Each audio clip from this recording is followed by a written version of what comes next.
முடிதல் வேண்டும், நல்லவே எண்ணல் வேண்டும், திண்ணிய நெஞ்சம் வேண்டும், தெளிந்த நல் அறிவு வேண்டும். மிக சிறப்பாக மகளிர் தின சிறப்பு பட்டிமன்றத்தை தமிழ்நாட்டுக்கு பெருமை சேர்க்கிற இந்த தாராபுரம் மண்ணிலே நடத்துவதிலே எங்கள் பட்டிமன்ற குழுவின் சார்பாக எங்களுடைய நெஞ்சார்ந்த நன்றியினை உங்கள் அத்தனை பேருக்கும் பணிவோடு தெரிவித்துக் கொள்கிறோம். நாங்கள் ஏற்கனவே ஒரு முறை சொன்னது தான், இது வரலாற்று பதிவு. நான் சொல்கிறதுனால இது பதிவு இல்லை, இது வரலாற்று பதிவு. கோயமுத்தூர் இன்றைக்கி மாநகராட்சியாக இருக்குது, உலகமே திரும்பி பார்க்குற ஒரு நகரமாக இருக்கிறது கோயமுத்தூர். ஆனால் கோயமுத்தூர் நகராட்சியாக மாறுவதற்கு ஒரு நாள் முன்பாகவே தாராபுரம் நகராட்சியாக அறிவிக்கப்பட்டது என்பது ஒரு வரலாற்று செய்தி.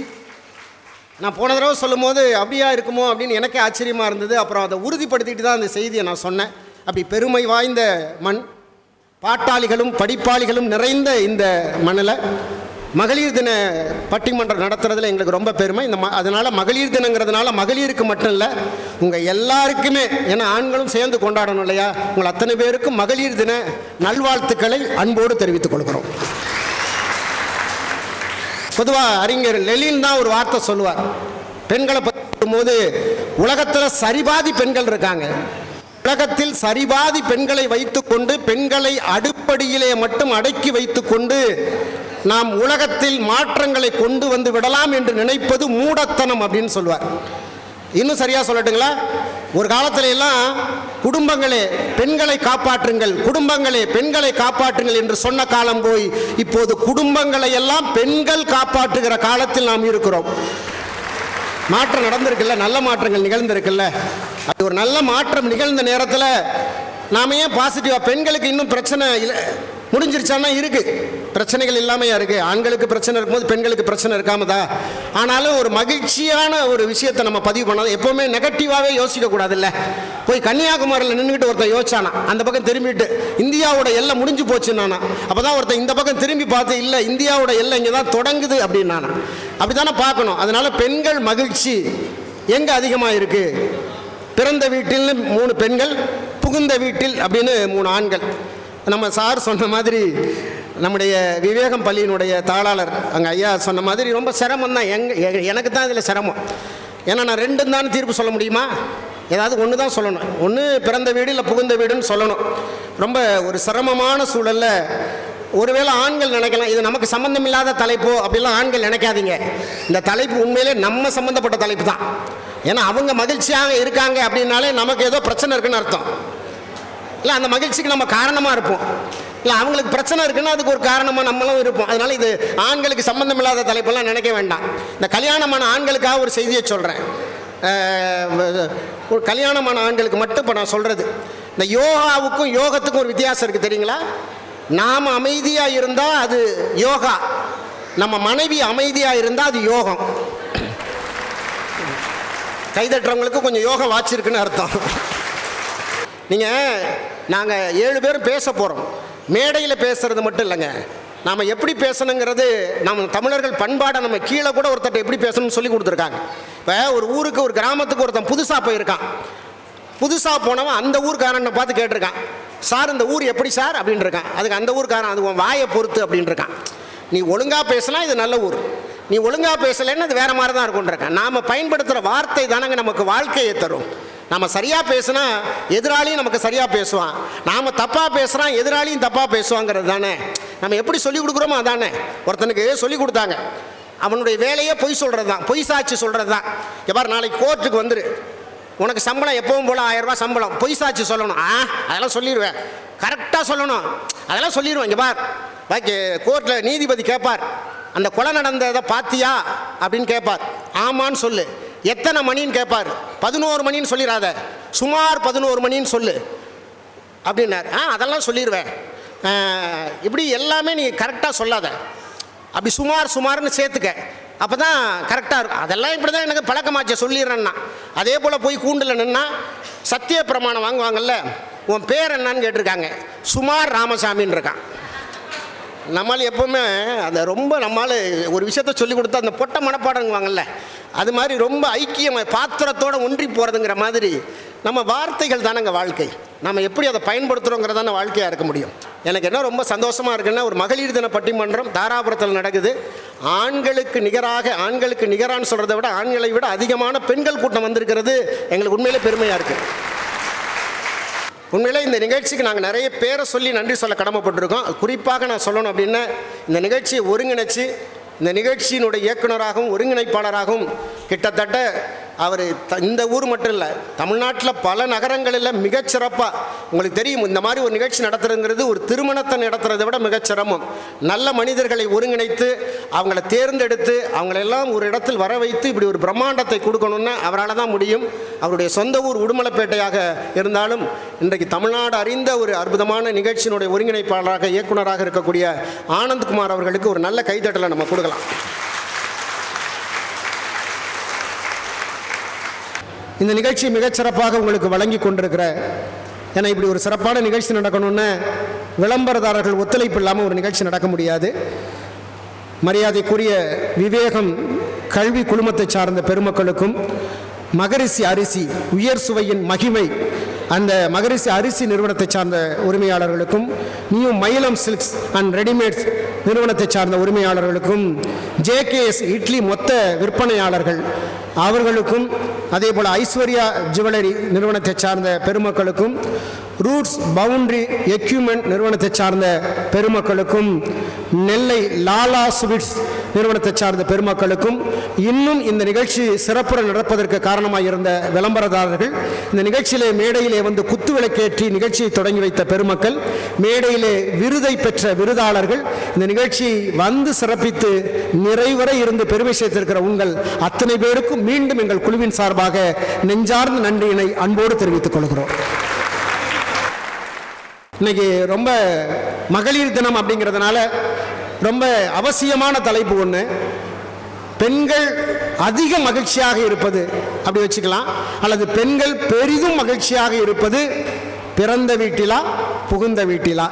பிறந்த வீட்டிலே அப்படின்னு 3 பெண்கள் பேச வந்திருக்காங்க, இல்லை புகுந்த வீட்டிலேன்னு 3 ஆண்கள் பேச வந்திருக்காங்க. பட்டிமன்றம் இப்போ கலகலப்பாக தொடங்க போகுது. இப்போ நான் ஏற்கனவே சொன்ன இந்த தலைப்பு பெண்கள் சம்மந்தப்பட்டது கிடையாது, ஆண்களும் சம்மந்தப்பட்டது தான் அப்படின்னு சொன்னேன்.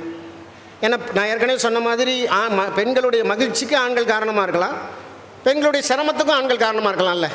அப்போ இது ஆண்களை தவிர்த்துட்டு இந்த பெண்கள் தலைப்பு நம்ம போடலை. பெண்களுடைய மகிழ்ச்சிக்கு அதிக மகிழ்ச்சி அல்லது பெரிதும் மகிழ்ச்சிக்கு காரணம் புகுந்த வீடா பிறந்த வீடா அப்படி தான் தலைப்பு கொடுத்துருக்கோம்.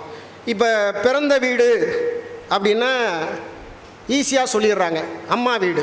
பெண்களுக்கு அப்படி தானே, பிறந்த வீடுன்னா அம்மா வீடு, புகுந்த வீடுன்னா மாமியார் வீடு. என்னைக்காவது அப்பா வீடு புருஷ வீடுன்னு சொல்லியிருக்காங்களா? சொல்லியிருக்காங்களாங்க? நான் கேட்குறேன், அப்பா வீடுன்னு அம்மா வீடுன்னு சொல்ல வேண்டாம், அப்பா வீடு சொல்லலாம், புருஷ வீடுன்னு கூட சொல்ல வேண்டாம். அப்படியே பழகிட்டாங்க, மாமியார் வீடு அம்மா வீடு. இது அவங்களுக்கு 2 வீடு இருக்குது. இப்போ ஆண்களுக்கு எங்களுக்கு தான் 2 வீடு இருக்குது. நீங்கள் நினைக்கிற மாதிரி இல்லை, சொந்த வீடு வாடகை வீடு அவ்வளோதானே இருக்கும் ஆண்களுக்கு. நாங்கள் வேற என்ன, பிறந்த வீட்டில் மகிழ்ச்சி இருக்கிறதா அல்லது புகுந்த வீட்டில் மகிழ்ச்சி இருக்கிறதா அப்படின்னு இன்னைக்கு வந்திருக்கோம். நீங்கள் இவங்க என்ன பேச வந்திருக்காங்கிறத நான் ஒரு வரியில் சொல்லட்டுங்களா? பிடிச்ச மாதிரி வாழ்கிறதுக்கும் பிடிக்கிற மாதிரி வாழ்கிறதுக்கும் வித்தியாசம் இருக்குது தெரியுங்களா? பிடிச்ச மாதிரி வாழ்கிறது பிறந்த வீட்டில், பிடிக்கிற மாதிரி வாழ்கிறது புகுந்த வீட்டில். அப்படி சொல்கிறது தான் அவங்க வந்திருக்காங்க. ஏன்னா நம்ம இயல்பாக இருக்கிறதுக்கும் அந்த சூழலுக்கு தகுந்த மாதிரி கொஞ்சம் நம்மளை மாற்றிக்கிறதுக்கும் ஒரு சூழல் இருக்குது பார்த்தீங்களா? நீங்கள் அந்த கருத்து சுதந்திரம் அது எங்கே இருக்கும் பெண்களுக்கு? இங்கே தான். இவங்க பாணியில் சொல்லணும்னா அம்மா வீட்டில் தான். கருத்து சுதந்திரம், பேச்சு சுதந்திரம், உடை சுதந்திரம், நடை சுதந்திரம், தூக்கம், எப்போ வேணால் தூங்கலாம், எப்போ வேணால் எந்திரிக்கலாம், கேட்க ஆள் கிடையாது. இதானே அவங்க சந்தோஷம்னுவாங்க. ஆனால் இங்கே அப்படியெல்லாம் இருக்க முடியுமா? எல்லாமே மாறணும், எல்லாத்தையும் மாற்றிக்கணும். நீங்கள் அங்கே 1 மிளகாய் வச்சு சாப்பிட்ருப்பீங்க, சட்னி அடைச்சிருப்பீங்க. இங்கே வந்தால் இவங்க காரசாரமான குடும்பமாக இருக்கும், 4 மிளகா வச்சு சாப்பிடுவாங்க. இங்கே புகுந்த வீட்டில் வேறு வழி இல்லை, சுவையே மாற்றிக்கணும் தான். ஆனால் இங்கே அப்படி இல்லை, நம்ம இஷ்டம் போல் இருக்கலாம் அப்படிங்கிற வாய்ப்பு இருக்குல்ல. அதை தாண்டி அப்பா அந்த குழந்தைய, பெண் குழந்தைய பிறந்தப்ப எப்படி கூப்பிட்றாரோ கடைசி வரைக்கும் அப்படி தாங்க கூப்பிடுவார். தான் பெண் குழந்தைய செல்லம்னு கூப்பிட்டாருன்னு அந்த குழந்தைக்கு 50 வயசு ஆனாலும் செல்லம் தான் கூப்பிடுவார். அந்த குழந்தைய அம்முக்குட்டி அப்படின்னு கூப்பிட்டாருன்னா 50 வயசானாலும் அந்த குழந்தைக்கு அம்முக்குட்டி தான். சின்ன பாப்பா அப்படின்னு கூப்பிட்டாருன்னா அதுக்கு 50 வயசானாலும் சின்ன பாப்பா தான். ஆனால் அந்த புருஷன் ஆரம்பிக்கும் போது அப்படி தான் வேறு மாதிரி கூப்பிடுவோம். அம்முக்குட்டி, பொம்முக்குட்டி எல்லாம் வரும். இன்னொரு 5 வருஷம் ஆகட்டுமே அதே வார்த்தை வருமா? அப்பா சாகிற வரைக்கும் அந்த வார்த்தையை சொல்லி கூப்பிடுவார்ல. நம்மளால கொஞ்சம் கொஞ்சமாக மாறும். ஏன்டி இப்படி பிசாசு மாதிரி கத்துற, ஏன்டி இப்படி பேய் மாதிரி அலற, ஏன்டி இப்படி பிடாரு மாதிரி எல்லாமே மாறி போயிடுது. இது அம்முக்குட்டி பொம்முக்குட்டி எல்லாம் 2 வருஷம் தான். ஆனால் அம்மா வீட்டில் அப்படி இல்லை, அப்பா வீட்டில் அப்படி இல்லை. அந்த செல்லம் எப்படி சொல்லி கூப்பிட்டாங்களோ அது அப்படியே கடைசி வரைக்கும் இருக்குங்க. அந்த சந்தோஷம் இருக்கிறது எங்களுடைய பிறந்த வீட்டில் தான் அப்படின்னு சொல்கிறதுக்கு இவங்க 3 பேர். ஆனால் இவங்க என்ன சொல்கிறாங்க, மகிழ்ச்சி. இப்போ எங்கிட்ட கேளுங்க, எங்களுக்கு தானே தெரியும். இதில் என்ன பிரச்சனைன்னு கேட்டிங்கன்னா, இந்த பொண்ணுக்கு கல்யாணம் ஆகி 2 மாதம் ஆகுது, இந்த அம்மாவுக்கு கல்யாணம் ஆகி 20 வருஷம் ஆகுது. அந்த பொண்ணுக்கு கல்யாணமே ஆகலை. எப்படி கொண்டாந்து உட்கார வச்சுருக்கோம் பார்த்தீங்களா? எல்லா தரப்பும் வரணுங்கிறதுக்காக. ஆனால் இங்கே எல்லாத்துக்கும் கல்யாணம் ஆகிடுச்சு, என்ன சேர்த்து எல்லோரும் கல்யாணம் ஆகிடுச்சு. அதனால் எங்களுக்கு 2 பக்கமும் இருந்திருக்கோம், 2 பக்கமும் நாங்கள் பார்த்துருக்கோம். மகிழ்ச்சி அப்படிங்கிறது இன்னொன்று. இவங்க என்ன சொல்ல வர்றாங்க, பெண்களுக்கு அந்த 25 வயசு வரைக்கும் இருக்கிற ஒரு மகிழ்ச்சி இருக்குது பார்த்தீங்களா, அந்த மகிழ்ச்சியாக வாழ்நாள் முழுவதும் அவங்க அந்த வார்த்தையை கூட சொல்லக்கூடாதுன்னாங்கல்ல. இறக்குமறைன்னு சொல்கிறத விட இருக்குமறைன்னு ஒரு வார்த்தையை பயன்படுத்துங்கன்னாங்கல்ல. பெண்களுக்கு 25 வயசு வரைக்கும் மகிழ்ச்சியாக, அவங்க இருக்கிற வரைக்கும் இருக்கிற மகிழ்ச்சியாகனு ஒரு வார்த்தை இருக்குல்ல. அந்த இருக்குமறை மகிழ்ச்சிங்கிறது இங்கே வந்த பிறகு தானேங்க, இங்கே வந்த பிறகு தானே இருக்க முடியும். நீங்கள் அம்மா வீட்டில் கொஞ்சம் அந்த 25 வயசு பெண்கள் தாண்டின உடனே ஒரு வார்த்தையை அம்மா சொல்ல ஆரம்பிப்பாங்க தெரியுங்களா, இவளை எங்கே தள்ளி விடுறதுன்னு தெரியலை. எது நான் கிணத்துக்குள்ளையா, இவளை எங்கேயாவது ஒரு கரை சேர்க்கணும். 25 வயசு ஆனோடனே இவளை எங்கேயாவது கரை சேர்த்து விடணும், எங்கேயாவது தள்ளி விடணும், அந்த வார்த்தை வந்துடும்ல. அப்போ இங்கே தள்ளி விட்டால் கரை சேர்க்கணும்னு சொல்கிறதே இங்கே தானே, தள்ளி விடணும்னு சொல்கிறதே இங்கே தானே. அப்போ இங்கே வந்தால் நம்ம பொண்ணு சந்தோஷமாக இருப்பா. எந்த அம்மா அப்பாவாவது பொண்ணு அப்படி நல்லா இருக்கக்கூடாதுன்னு கல்யாணம் பண்ணி வைப்பாங்க? இங்கே இருக்கிறத விட அங்கே போய் நல்லா இருக்கட்டும், நம்மளை போட்டு படுத்துன பாடு அங்கே போய் படுத்துட்டோம் அப்படின்னு தானே தள்ளி விடுறாங்க. அதனால தானே கரை சேர்க்கணுங்கிறாங்க. ஆண்கள் கை தட்டணும்னா தட்டிடுங்க. ஏன்னா என் கஷ்டத்தையும் சேர்த்து தான் நான் பேசுவேன். எனக்கு உண்மையிலே நான் பிறந்தது ஆகஸ்ட் 15ங்க. இந்தியாவுக்கு சுதந்திரம் அடைஞ்ச அன்றைக்கி நான் பிறந்தேன். என் நண்பர்களுக்கெல்லாம் தெரியும், என் பிறந்த நாளை இந்தியாவே கொண்டாடுது. எனக்கு எப்போ தெரியுங்களா கல்யாணம் ஆச்சு? எனக்கு கல்யாணம் ஆனது ஆகஸ்ட் 18. வாங்கின சுதந்திரத்தை 3 நாளில் திருப்பி கொடுத்தது நான் தான். இப்போ எனக்கும் தெரியும்ல. அப்போ இங்கே மகிழ்ச்சி இன்னும் அதை விட விடுங்க. என் பொண்டாட்டி கல்யாணம் ஆகும் போது 48 கிலோ, இப்போ 88 கிலோ. மகிழ்ச்சியாக இருக்காளா இல்லையா? அதுவே சாட்சி தானே. 48 கிலோ 88 கிலோ இங்கே வந்த பிறகு மகிழ்ச்சி இல்லாமல் இந்த பூந்த வீட்டில் வந்து 88 கிலோ ஆக முடியுமா? ஆக மகிழ்ச்சியாக இருக்கிறாங்கங்க. நீங்கள் கணவன் அப்படிங்கிறது மண் மாதிரிங்க. மண்ணுன்னா மண் இல்லை, பூமி மாதிரி. இந்த மனைவியாக வர்றால அது விதை மாதிரி. இந்த மண்ணோட விதை சேரும்போது அந்த அப்படி படர்ந்து மரமாக வளருது பார்த்தீங்களா, செடியாக. அதுதானங்க விருட்சம், அதான குடும்பம். அதில் விளையக்கூடிய காய் கனிகள் தானே குழந்தைகள், அதான சந்தோஷம். அந்த சந்தோஷம் இங்கே வந்த பிறகு தானேங்க. நீங்கள் இங்கே சந்தோஷம் இருக்குன்னு நான் சொல்லிட்டேன், இங்கேயும் சந்தோஷம் இருக்குன்னு சொல்லிட்டேன். இவங்க பேசி முடித்தா தானே நான் தீர்ப்பு சொல்ல முடியும். இன்றைக்கி எந்த வாழ்க்கையாக இருந்தாலும் இன்றைக்கி வாழ்க்கை அப்படின்னு நம்ம தொடங்கும் போது பெண்களை வச்சு தான் வாழ்க்கை தொடங்குது. அப்படிங்கிறதுனால இன்றைக்கி மகளிர் தினத்தில் பெண்களுக்கான ஒரு பெண்களை கொண்டாடுகிற தலைப்பு தான் இது. இப்போது இவங்களை நான் அறிமுகப்படுத்துகிறேன். இந்த பக்கம் ஆரூர் ஸ்னேகா அவர்கள், பேராசிரியை மயிலாடுதுறை முத்துலட்சுமி அவர்கள், கோவை செல்வி சௌமியா. இந்த பக்கம் திரையுலகத்தில் பின்பக்கமாகவும் கேமராவுக்கு முன்னாலையும் பின்னாலையும் பல அரிய சாதனைகளை செய்து கொண்டிருக்கிற, அதெல்லாம் தாண்டி ரொம்ப எளிமையாக இயல்பாக இருக்கக்கூடிய எங்களுடைய அன்பு சகோதரர் கலைமாமணி, நடிகர், இயக்குனர் ரமேஷ் கண்ணா அவர்கள்.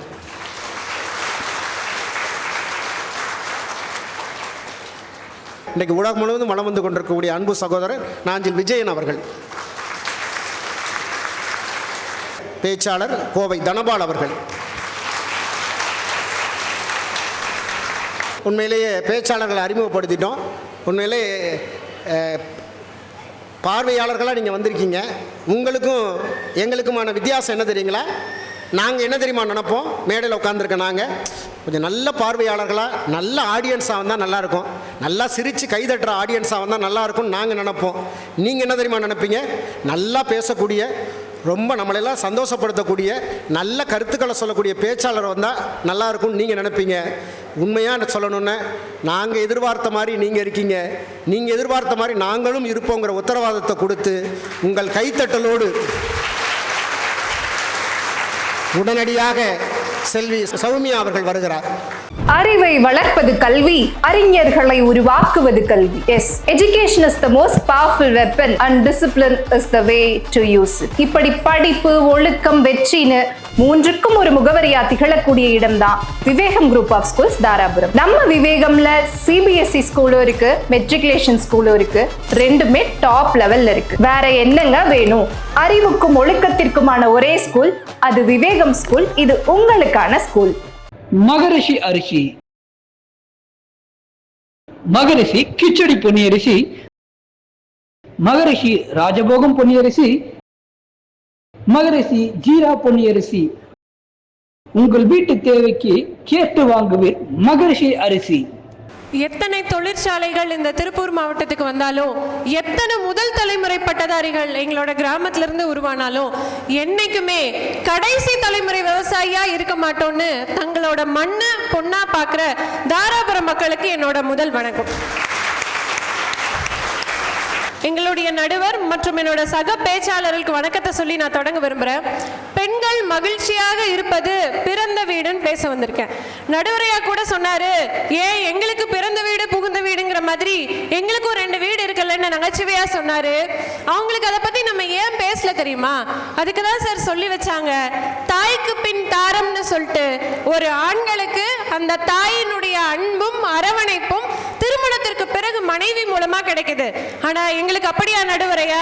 எங்களுக்கு தான் சொல்லி வச்சாங்களே, கல்லானாலும் கணவன் புல்லானாலும் புருஷன். கல்லையும் புள்ளையும் கட்டிக்கிட்டு எப்படி சார் புகுந்த வீட்டுல நாங்க மகிழ்ச்சியா இருக்கிறது? இந்த கல்லானாலும் கணவன் புல்லானாலும் புருஷங்கிறதுலாம் அந்த காலம். அன்னைக்கெல்லாம் பெண்கள் ரொம்ப தெளிவா இருக்காங்க. கல்லானா ரோட்டுக்கு, புல்லானா மாட்டுக்கு, புருஷனா இருந்தாதான் வீட்டுக்கு. எல்லாம் ரொம்ப தெளிவா இருக்காங்க. இன்னொன்னு பெரும்பாலும் சொல்லுவாங்க, பெண்களுக்கு கல்யாணத்துக்கு பிறகுதான் எல்லா உரிமையும் இருக்குன்னு சொல்லிட்டு. என்ன சார் உரிமை கொடுத்தாங்க? ஒரு சமையல் செய்யறதுக்கு ஒரு முந்தல் நாள் ஒரு டிராமா நடக்கும் பாருங்களேன். மாமியாரும் மருமகளும் பேசிப்பாங்க, மருமகளே உன்னோட மாமனாருக்கு சாப்பாடு தான் பிடிக்கும், டிஃபன் ஐட்டத்தை செஞ்சு வச்சிடாத, அதுவும் சாப்பாடு உதிரி உதிரியா இருக்கணும், களியா போனா சாப்பிட மாட்டாருன்னு ஒரு மெனு. இன்னொன்னு, உன்னோட வீட்டுக்காரருக்கு டிஃபன் ஐட்டம் செஞ்சு வச்சிரு சாமி, அவருக்கு இட்லி தோசை தான் பிடிக்கும், பிடிச்ச சட்னியா கேட்டு செஞ்சு வச்சிருன்னு சொல்லுவாங்க. அது மட்டுமா, உன்னோட குழந்தைய பாஸ்தா பர்கர் இப்படிதான் சாப்பிடுவா, உனக்கு செய்ய தெரியாட்டி செஞ்சு கத்துக்கோ, ஒரு நாளைக்கு மட்டும் வேணும்னா நூடுல்ஸ் செஞ்சுருன்னு ஒரு மெனுவை போட்டுட்டு அடுத்த நாள் காலையில வந்து பாவமா ஒரு டிராமா போடுவாங்க சார். ஐயோ இனி எல்லாம் இங்க நீ என்கிட்ட என்ன இருக்கு, எல்லாமே மருமக தான், இனி நான் சொல்றதெல்லாம் ஒண்ணுமே நடக்காதுன்னு ஒரு டிராமா போடுவாங்க சார். இப்படிப்பட்ட புகுந்த வீட்டுல நாங்க எப்படி சார் மகிழ்ச்சியா இருக்க முடியும்? ஏமா புகுந்த வீட்டுக்கு போறதுக்கு முன்னால ஏமா அப்படிலாம் கற்பனை பண்றீங்க? உங்களுக்கு சமைக்க தெரியுமா? தெரியும் சார். நல்ல, பரவாயில்ல, ரொம்ப ஆச்சரியமான விஷயம்தான். நான் ஒருத்தர் இதே மாதிரி கேட்டேன், உங்கள் பொண்டாட்டிக்கு சமைக்க தெரியுமான்னு கேட்டேன். அதெல்லாம் சூப்பராக சமைப்பா, புடவை வாங்கி கொடுக்கலைன்னா பொங்குவா, நகை வாங்கி கொடுக்கலைன்னா தாளிப்பா, அம்மா வீட்டுக்கு அனுப்பலைன்னா வறுத்து எடுத்துருவா அப்படின்னாரு. எல்லாம் சமையல் மாதிரியே தான் வருது. இன்னொன்னு, இதுல நீங்க கவனிச்சீங்களான்னு தெரியல, அந்த மாமியார் தனக்கு என்ன வேணும்னு கேட்கவே இல்லையே. கிட்டத்தட்ட 30-40 வருஷம் ஆச்சு அந்த புகுந்த வீட்டுக்கு அந்த அம்மா போய். அப்படி இளமையிலிருந்து முதுமை வரைக்கும் பெண்கள் மகிழ்ச்சியாக இருக்கிறது தங்களோட பிறந்த வீட்டுல தான் சார். ஒன்றும் இல்லை, இப்போ எங்க வீட்ல எல்லாம் பார்த்து செய்வாங்க. ஐயோ என் பொண்ணுக்கு இது பிடிக்குமே, என் பொண்ணு இது சாப்பிடுவாளேன்னு பார்த்து வாங்கிட்டு வருவாங்க. ஆனா எங்களோட புகுந்த வீட்டுல எங்களை பார்த்துக்கிறதுக்கே ஆள் இருக்காது சார். ஒன்றும் இல்லை, வீட்டுல சண்டை போட்டுட்டு அழுதுட்டு இருக்கோம்னு வச்சுக்கோங்களேன், அழுதுட்டு அப்படியே போய் நாங்க படுத்து தூங்குறோம். என் பிறந்த வீடா இருந்தா என்னன்னு ஃபீல் பண்ணுவாங்க தெரியுமா? ஐயோ பொண்ணு சாப்பிடாம தூங்குறாளேன்னு நினைச்சு வருத்தப்படுவாங்க. ஆனா புகுந்த வீட்டுல ஐயோ நமக்கு சமைச்சு வைக்காம தூங்கிட்டாலேன்னு வருத்தப்படுறது சார் எங்களோட புகுந்த வீடு. உண்மையில் நானும் பார்க்குறேன், பெண்கள் கை தட்டுறாங்க. உண்மை, அந்த நீங்கள் சொன்ன வார்த்தை உண்மைதாம்மா. சாப்பிடாம படுத்துட்டாலே நம்ம பொண்ணுன்னு சொல்கிறதுக்கும் நமக்கு சமைச்சு வைக்காமல் படுத்துட்டாலே அப்படின்னு சொல்கிறதுக்கு வித்தியாசம், எவ்வளோ வித்தியாசம். இன்னொன்று, எந்த பெண்கள் இங்க இருக்கிற யாரை வேணாலும் திருமணமான பெண்கள்கிட்ட போய் உங்களோட அழகிய நினைவுகள் இப்போ நீங்க நினைச்சு பார்த்தாலும் எது சந்தோஷமா இருக்குன்னு கேட்டா உடனே சொல்லுவாங்க, அந்த காலத்துல என் அப்பா வீட்டுல என் அம்மா வீட்டுலன்னு சந்தோஷமா நினைவலையில கூட இருக்கிறது அவங்களோட பிறந்த வீடு தான் சார். ஒன்றும் இல்லை, போன வாரம் எங்களோட அத்தை வீட்டுக்கு வந்துட்டு போனாங்க, வண்டியில கொண்டு போய் பஸ் ஏற்றி போயிட்டு வர்றதுக்காக போயிருந்தேன். அப்போ உடனே அவங்க சொன்னாங்க, அந்த காலத்துலன்னு ஆரம்பிச்சாங்க. சரி, நானும் மாமா கூட இருந்த கதை ஏதாவது ரொமான்டிக்கா சொல்லுவாங்க அப்படின்னு எதிர்பார்த்தா உடனே சொல்றாங்க, நான் பள்ளிக்கூடம் போகும்போது கிட்டத்தட்ட 3-4 கிலோமீட்டர் நடந்து போகணும்.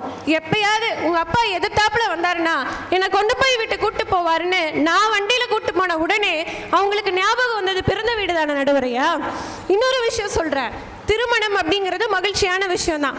திருமணத்திற்கு அப்புறம் எந்த ஒரு சந்தோஷமான விஷயமா இருந்தாலும் அதை பிறந்த வீட்டில் தானே கொண்டாடுறோம். ஒன்றும் இல்லை, திருமணமாகி அனுப்பின உடனே என்ன சொல்லுவோம், பிறந்த வீட்டுக்கு விருந்துக்கு கூப்பிடுவோம், புள்ள வந்து கறி புளின்னு சாப்பிட்டு போகட்டுமே அப்படின்னு அந்த சந்தோஷத்தை சொல்கிறோம். இன்னொன்று, கர்ப்பமான பிறகு பிரசவத்திற்கு கூட தாய் வீட்டுக்கு தான் வர்றாங்க. புகுந்த வீட்டில் மகிழ்ச்சியாக இருந்தால் அங்கேயே இருக்கலாமே.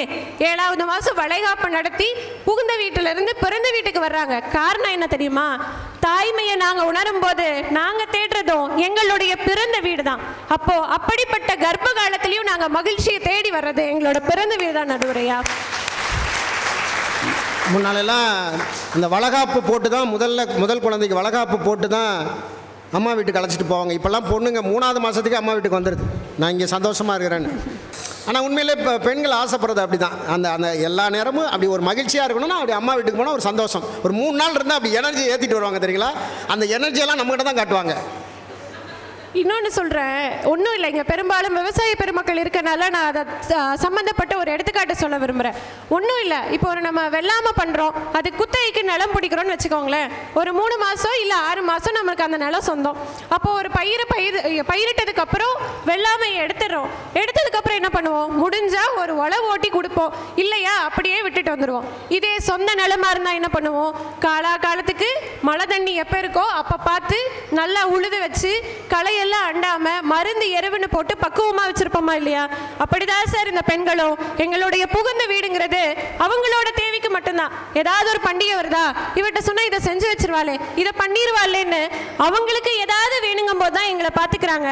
ஆனா எங்களோட பிறந்த வீடுங்கிறது சொந்த நிலம் மாதிரி எங்களை பார்த்துக்குவாங்க. நாங்க மறந்து போன எங்களோட ஆசைகளையும் ஞாபகம் வச்சு எங்களுக்கு நிறைவேற்றி வைக்கிறது எங்களோட பிறந்த வீடு தான். இன்னொன்று, நடுவரையாட்ட ஒரு கேள்வி கேட்குறேன். இப்போ நீங்கள் ஒரு கூலிங் கிளாஸ் வாங்குறீங்கன்னு வச்சுக்கோங்களேன், கடைக்கு போகிறீங்க, ஒரே ஒரு கூலிங் கிளாஸ் கொடுக்குறான், வாங்கிட்டு வந்துடுவீங்களா? 2-3 தான் பார்ப்போம், 2-3 வெரைட்டியை பார்ப்போம். அதே மாதிரி வாழ்க்கையில் சாய்ஸ் வேணும்ல, அதாவது தேர்வு செய்யறதுக்கு நமக்கு சாய்ஸ் வேணும். அந்த சாய்ஸ் எங்களுக்கு பிறந்த வீட்டில் தான் சார் இருக்கு. எங்களுக்கு பாத்திரம் கழுவ பிடிச்சா கழுவோம், இல்லை பாத்திரம் கழுவ பிடிக்கலையா துணி துவைப்போம், துணி துவைக்க பிடிக்கலையா வீடு கூட்டுவோம், வீடும் கூட்ட பிடிக்கலையா போய் டிவியை ஜாலியாக பார்ப்போம் சார் நாங்கள். ஆனால் புகுந்த வீட்டில் எங்களுக்கு அந்த சாய்ஸ் கிடையாது சார். அதுவும் இந்த பண்டிகை காலம்னு வந்துருச்சுன்னு வைங்களேன், அங்கேயும் சாய்ஸ் இருக்குமா. புருஷனை அடிக்கிறதுனா அடிக்கலாம், திட்டுறதுன்னா திட்டலாம், அங்கே இருக்கு, சாய்ஸ் இருக்கு. பண்டிகை காலத்தில் வெளியிலிருந்து வரவங்களாம் சொல்லுவாங்க, அடடா வீடு இவ்வளோ நல்லா இருக்கே, வெளியெல்லாம் வாசலை மொழிகி கோலம் போட்டு அப்படியே வீட்டுக்குள்ளே வந்தால் பலகாரம் மன தூக்குதுன்னு சொல்லுவாங்க சார். உண்மையை சொல்கிறேன், அந்த பண்டிகை காலத்தில் அடுப்பில் எரியிற பர்னர் கூட ஓய்வு இருக்கும். இந்த பெண்களுக்கு ஓய்வே கிடையாது நடுவரையா. இன்னொன்று சொல்கிறேனே, வர்ற வழியில் நான் நெற்பயிர்கள் இதெல்லாம் நிறைய இருந்ததை பார்த்தேன். அப்போ பார்த்தப்போ திடீர்னு ஒரு சிந்தனை எனக்குள்ளே வந்தது, அதை பகிர்ந்துக்கணும்னு நினைக்கிறேன். இப்போது அந்த பயிர் நல்லா இருக்கிறதுக்கு காரணம் நம்ம என்ன நினைப்போம், அந்த தண்ணி நல்லா விடுறனால தான் நினைப்போம். ஆனால் உண்மையை சொல்லட்டுமா, அந்த தண்ணி நிலத்துக்கு போய் நில வளமாகி தான் அந்த நெற்பயிர் வந்து நல்லா இருக்கு. இதுதான் உண்மையான விஷயம். இப்போ நான் சொல்ல வர்றது என்னன்னா, அந்த தண்ணி எங்களை மாதிரி பெண்கள், நெற்பயிர் அப்படிங்கிறது நாங்கள் புகுந்த வீடு, நிலம் அப்படிங்கிறது எங்களோட பிறந்த வீடு. அதை தான் சொல்கிறேன், வெளியிலிருந்து பார்க்குற உங்களுக்கு வேணா அதாவது தண்ணியும் நெல்லும் சந்தோஷமாக இருக்க மாதிரி இருக்கும். எங்களோட உண்மையான சந்தோஷம் எங்கள் நிலத்துல தான். நாங்கள் பிறந்த தாய் மண்ணில் தான் எங்களோட உண்மையான சந்தோஷம் இருக்குது. நிறைவா ஒரே செய்தி. இன்னொன்று, இவர் நடுவரையாவும் சொன்னாரு, எதிரணியினரும் இந்த கேள்வி எனக்கு வைப்பீங்க, நான் முன்னாடியே பதில் சொல்லிடுறேன். சொல்லிடுங்க. என்ன வந்து இந்த மேடைக்கு கொண்டு வந்து நிறுத்தினது என்னோட பிறந்த வீடு தான். இதை நான் சொன்னதையும் அடுத்து அவங்க கேட்பாங்க, இந்த பொண்ணுக்கு கல்யாணம் ஆகல, அதனால புகுந்த வீட்டை பத்தி தெரியல, கல்யாணம் ஆச்சுன்னா இந்த பொண்ணே புகுந்த வீட்டை பத்தி பேச வரும்னு. ஆனா ஒண்ணு கேட்கிறேன், தீ சுடுன்னு நான் விரலை வச்சு சுட்டாதான் தெரியுமா? ஆல்ரெடி சுட்டு கருகி வெந்து போனவங்களை பார்த்தாலே தெரியுமா இல்லையா? ஏற்கனவே வெந்து நொந்து போனவங்களை பார்த்தா தெரியாதா அப்படி சொல்கிறாங்க. எனக்கு சுடலை, ஆனால் ஏற்கனவே சுட்டு கத்துனவங்களை பார்த்துருக்கோம்ல, அப்படி தானம்மா? இறுதியா ஒரே ஒரு கருத்து. சமீபத்தில் எங்க பாட்டி இறந்தப்போ ஒரு நடந்த உண்மை சம்பவத்தை நான் பகிர விரும்புறேன். அவங்களுக்கு வயது 90-95 இருக்கும். இறந்த உடனே புகுந்த வீட்டில இருந்து பட்டு துணி கொண்டு வந்து போட்டாங்க. அப்ப அவங்க ஆத்மா சாந்தி அடையல, அவங்க உடலையும் எடுத்துட்டு போகல. பிறந்த வீட்டில இருந்து கிட்டத்தட்ட 90-95 வயசுன்னா அப்பனாத்தா இருக்க மாட்டாங்க, கூட பிறந்தவங்களும் பெரும்பாலும் இருக்க மாட்டாங்க தான். ஆனாலும் அங்காளி பங்காளிகள்ல அண்ணன் தம்பிமார்கள் வந்து கோடி துணின்னு ஒன்று போட்டதுக்கு அப்புறம் தான் அவங்க வாழ்ந்த வாழ்க்கைக்கான அர்த்தமே இங்க நிறைவடைஞ்சிருக்கு.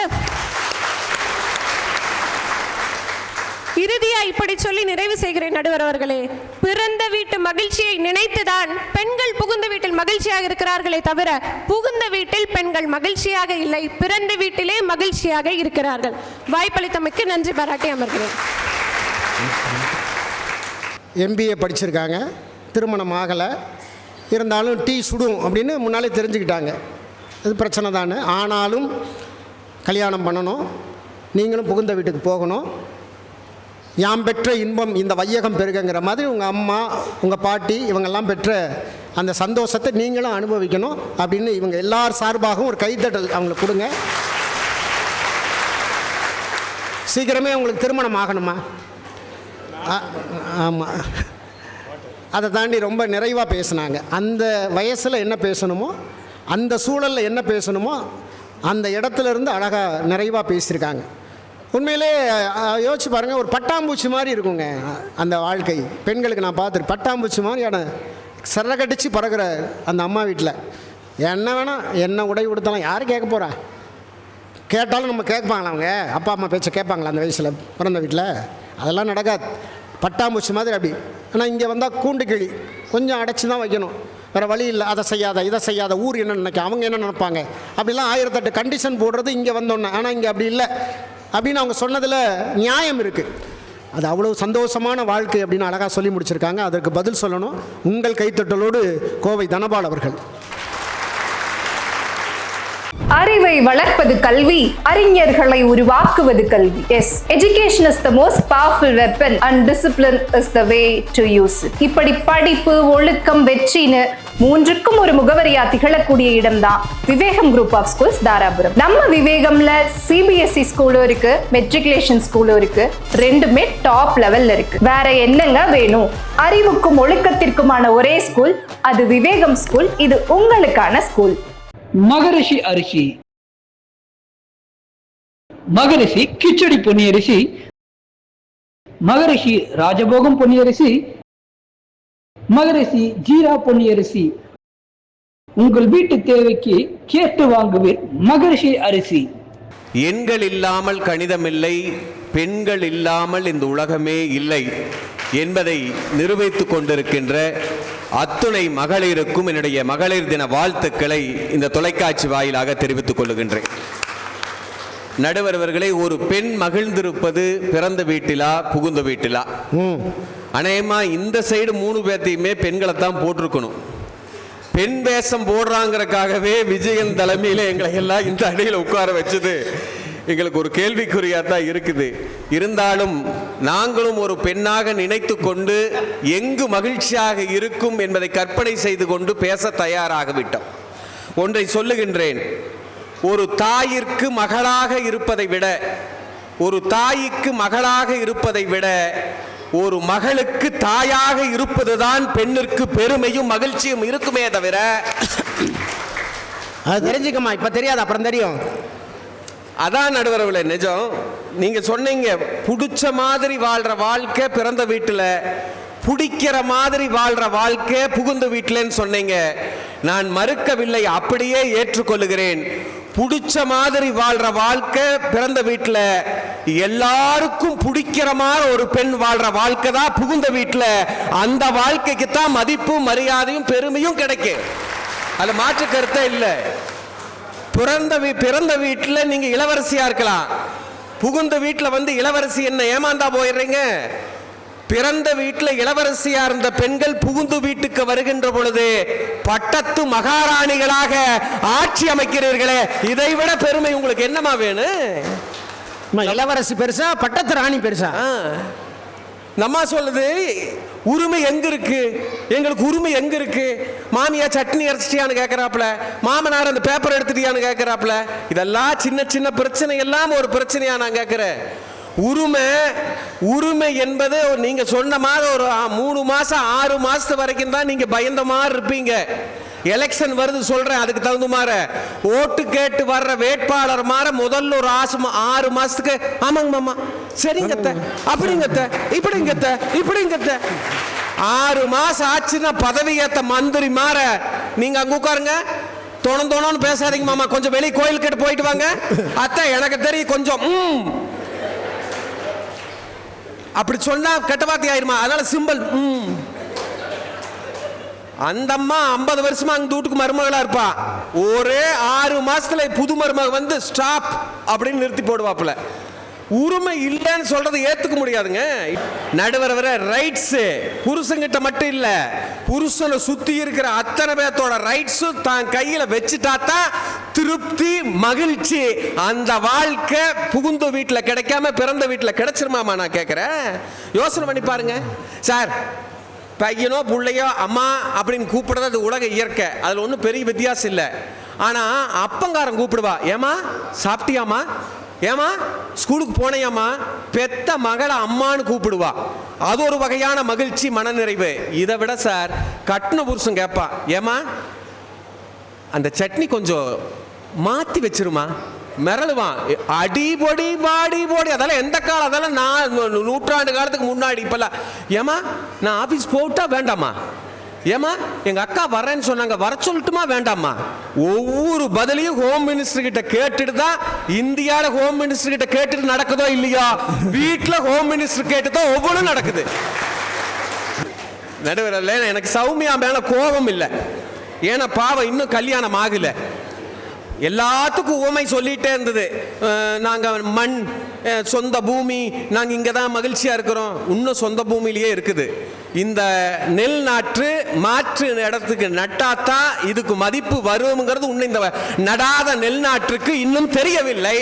விவசாயத்தை பத்தி தெரியல, அதே இடத்துல நட்டா அது வீணா போயிடும், வெறும் வைக்கோல் தான். அது இன்னும் தெரியல, நாற்று நடணும், அங்கேயே விட்டா அது கருகி போயிரும், வீணா போயிருங்கிறது இன்னும் சௌமியாக்கு தெரியல.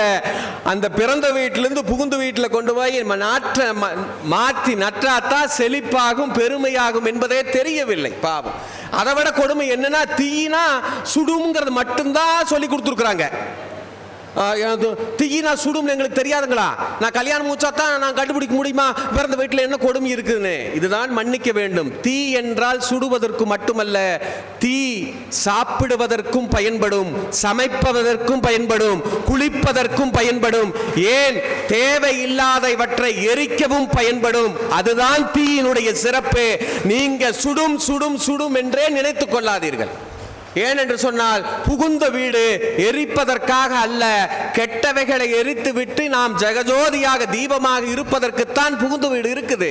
சார் இன்னும் யதார்த்தமா ஒன்று கேட்கிறேன், மகிழ்ச்சிங்கிறது கொடுக்கறதுல இருக்கிறதா வாங்கறதுல இருக்குதா?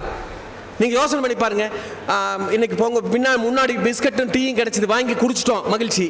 இன்னொரு பக்கம் போனோம்னா ஏதாவது ஒரு 2 பவுன் கிடைக்குது, வாங்கல. கிடைப்பதில் மகிழ்ச்சி இருக்குதா? பெறுவதில் மகிழ்ச்சி இருக்குது.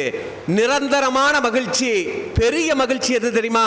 மற்றவர்களுக்கு கொடுப்பதில் தான் இருக்கிறது. தயவு செய்து புரிந்து கொள்ளுங்கள்.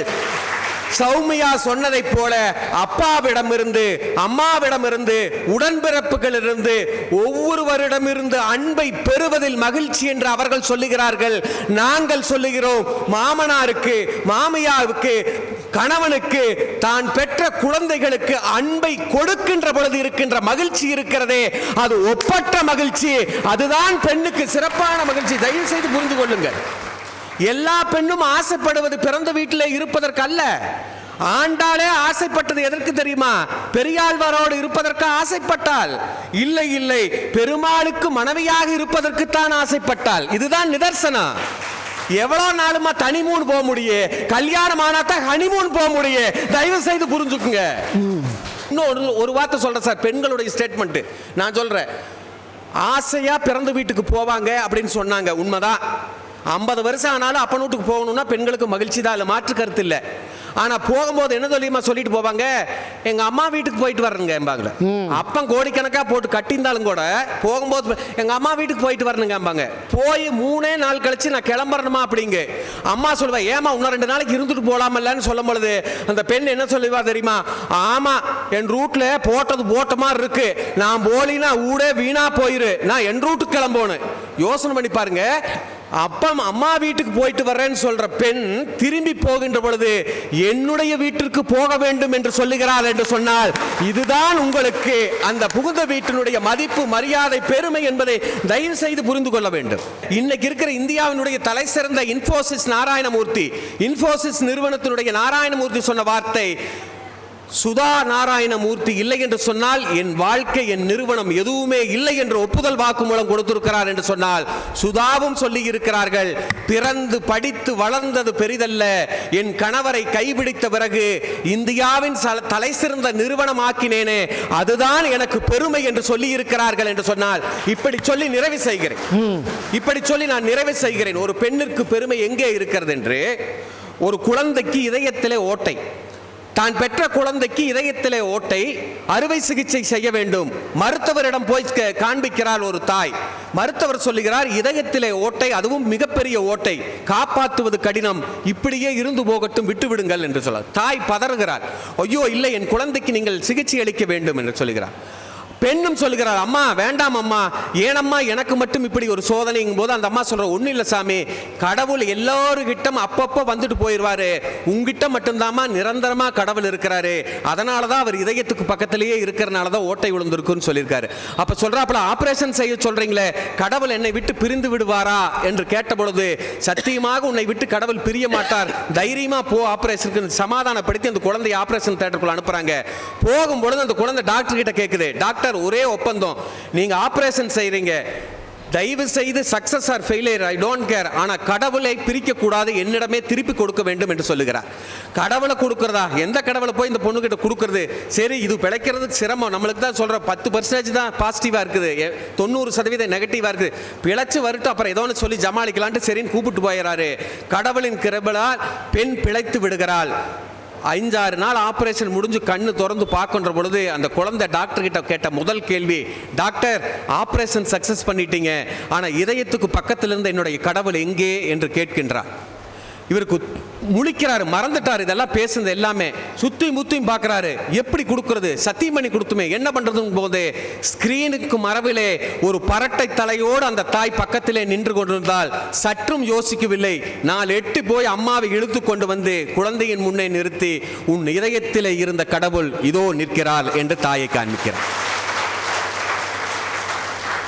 அந்த தாயிற்கு பெருமை, சின்ன வயசிலே பட்டாம்பூச்சி பிடித்ததோ, துள்ளி குதித்ததோ, அப்பன் வீட்டிலே கறந்து விளையாடியதோ அதெல்லாம் அவள் கண்ணுக்கு தெரியவில்லை. புகுந்த வீட்டிலே கணவனுக்கு மனைவியாகி, மனைவிக்கு ஒரு குழந்தையை பெற்றெடுத்து தன் குழந்தையினுடைய வாழ்க்கையை கண்டு களிக்கின்ற அந்த தருணம் தான் அந்த தாயிற்கு உண்மையான மகிழ்ச்சி, பெரு மகிழ்ச்சி என்று இருக்கின்ற பொழுது, நான் சொல்லுகின்றேன், பிறந்த வீடு என்பது அடித்தளம் தான், அது தொடக்கம் தான், ஒரு முடிவு. ஒரு பெண் முழுமை பெறுவது மகளாக பிறப்பதோடு ஒரு பெண்ணுக்கு முழுமை அல்ல.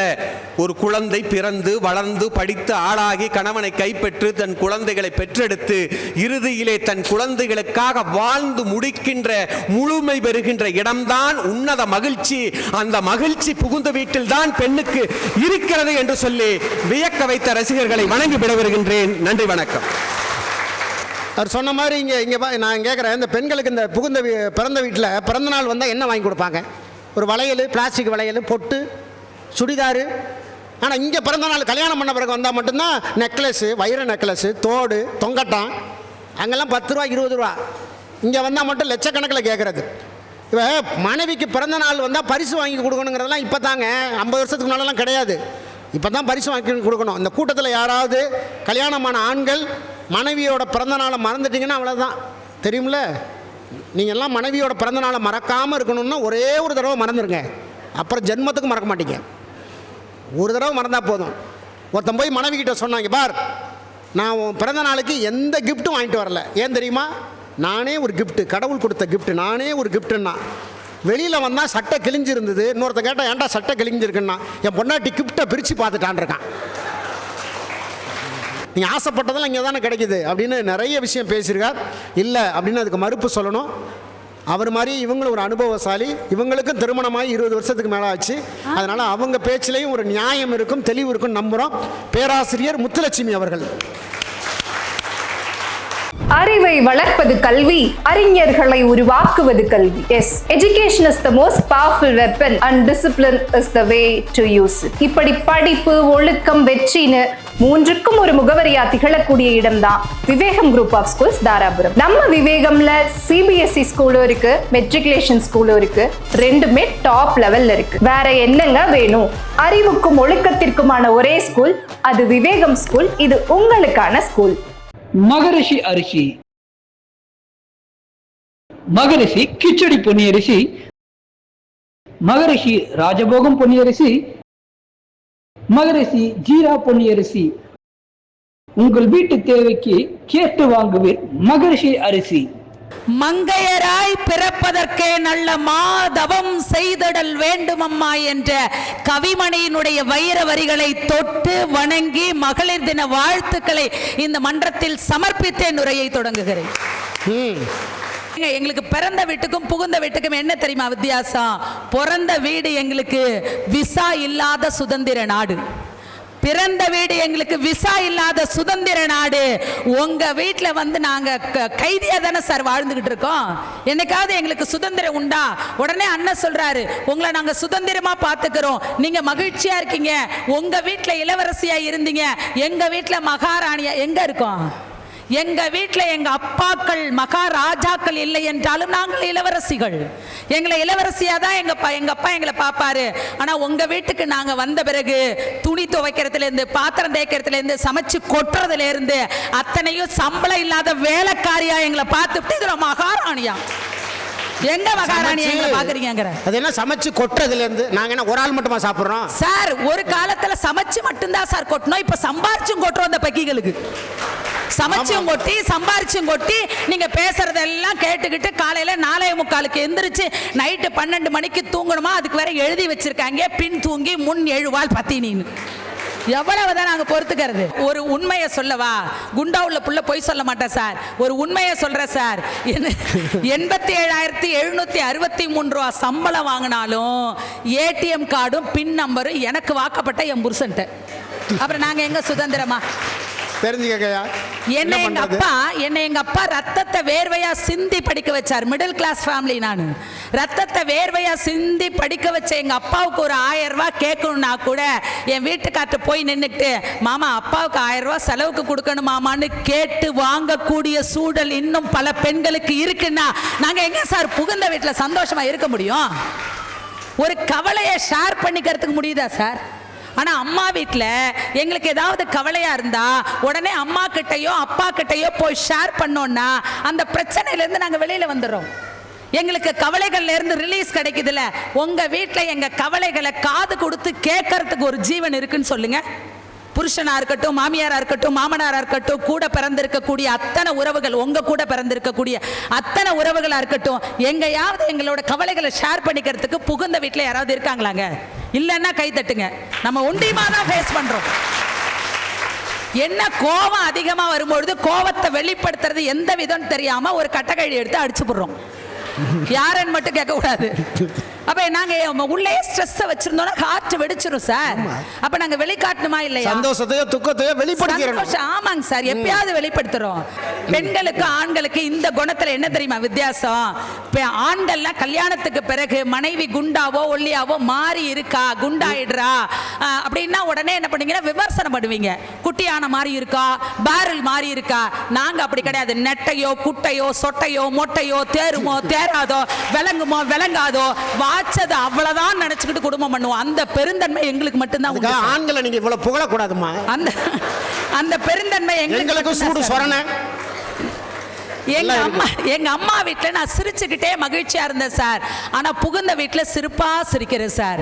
2 சிரிப்புக்கு தான் சார் வித்தியாசம். ஒண்ணு இல்ல, முந்தா நாள் சார் கல்லூரிக்கு போகணும்னு அவசரமா வேலை செஞ்சு சாம்பார் வச்சு தொட்டுக்கு வைக்க லேட் ஆகுமேன்னு சொல்லிட்டு தக்காளி சாதம் பண்ணேன் சார். நான் நல்லா சமைப்பேன் சார்.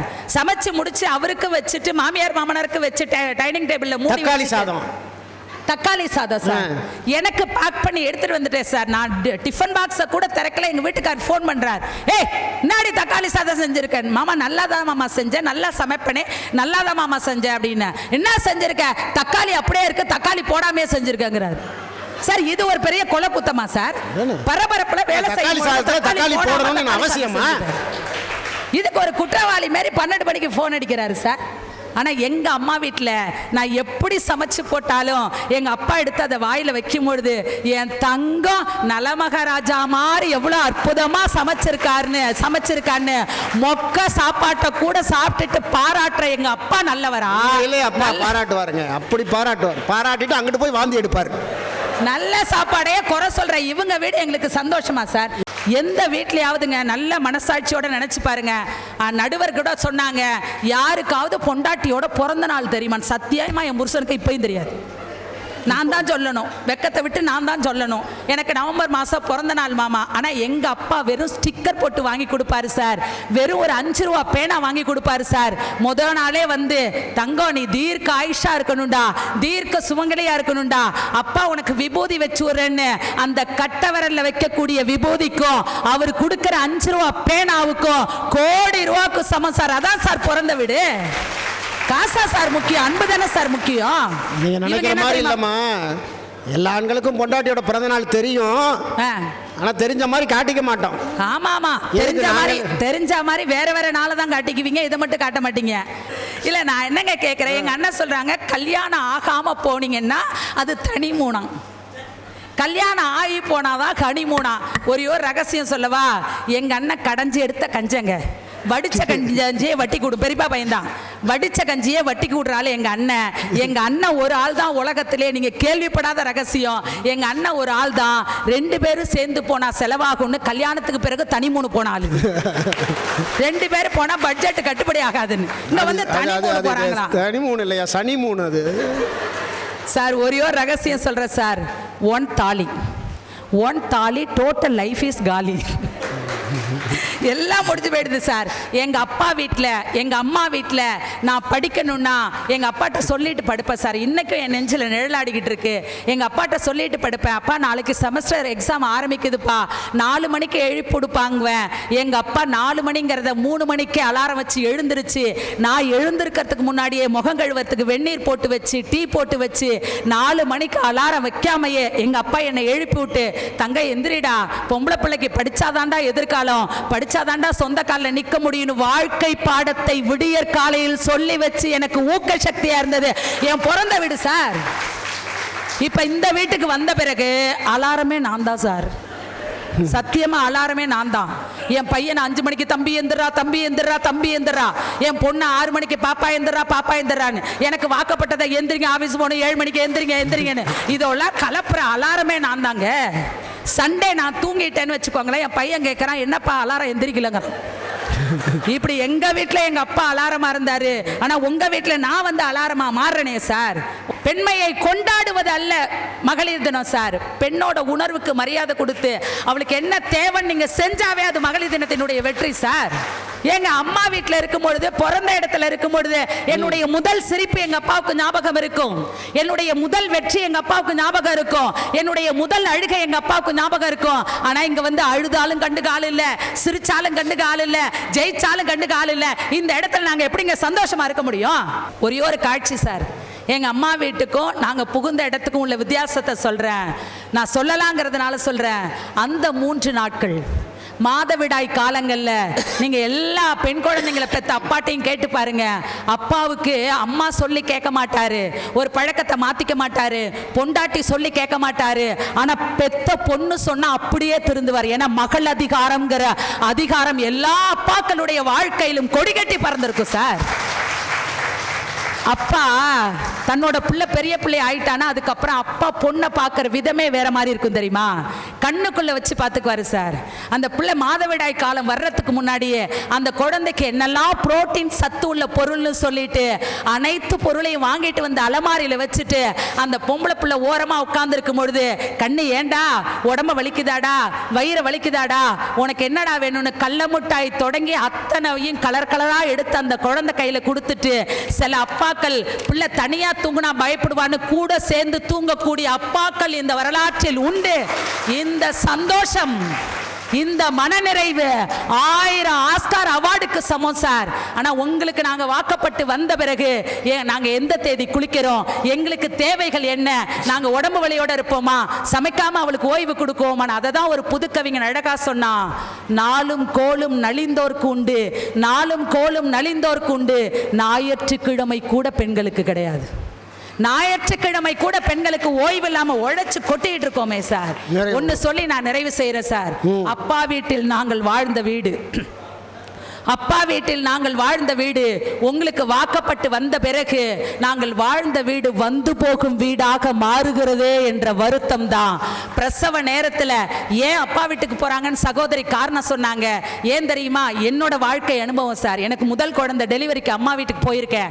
ஹாஸ்பிட்டல் அட்மிட் பண்ணியிருக்காங்க. ஆப்ரேஷன் தியேட்டரில் போய் நார்மல் ஆகாதுன்னு சொல்லி வெயிட் பண்ணிட்டு இருக்கும் பொழுது எங்க அம்மா என் கையை இறுக பிடிச்சிட்டாங்க சார். அது சாதாரண பிடிதான், ஆனால் எனக்கு 1000 பலம். எங்கள் அம்மா அந்த 1 மணி நேரம் 40 நிமிஷம் என்ன வார்த்தையை திரும்ப திரும்ப எங்கள் அம்மா சொல்லிட்டு இருந்தாங்க. உன்னை பெத்தெடுக்கும் போது நான் அப்படி தாண்டா கஷ்டப்பட்டேன், உங்கள் அக்காவை பெத்தெடுக்கும் போது நான் இப்படி தாண்டா கஷ்டப்பட்டேன், இன்னும் கொஞ்ச நேரம், இன்னும் கொஞ்ச நேரம், இன்னும் கொஞ்ச நேரம்னு 1 மணி நேரமும் 40 நிமிஷமும் என்னை ஆசுவாசப்படுத்தினாங்க. எங்கள் மாமியார் ஓரமாக பண்ண நினச்சி தின்னுக்கிட்டு உட்காந்துருக்காங்க. அதுக்கு எங்க மாமியார் சொல்றாங்க, ஆமா உலகத்துல எவளும் பெக்காம இவதான் பத்து விடுறா, அதிசயமா படுத்துறா அப்படின்னு சொல்லி ஓரமா பண்ணு நினைச்சு தின்னுகிட்டு இருந்தவங்க எங்களுக்கு சந்தோஷத்துக்கு காரணமா இருப்பாங்களா?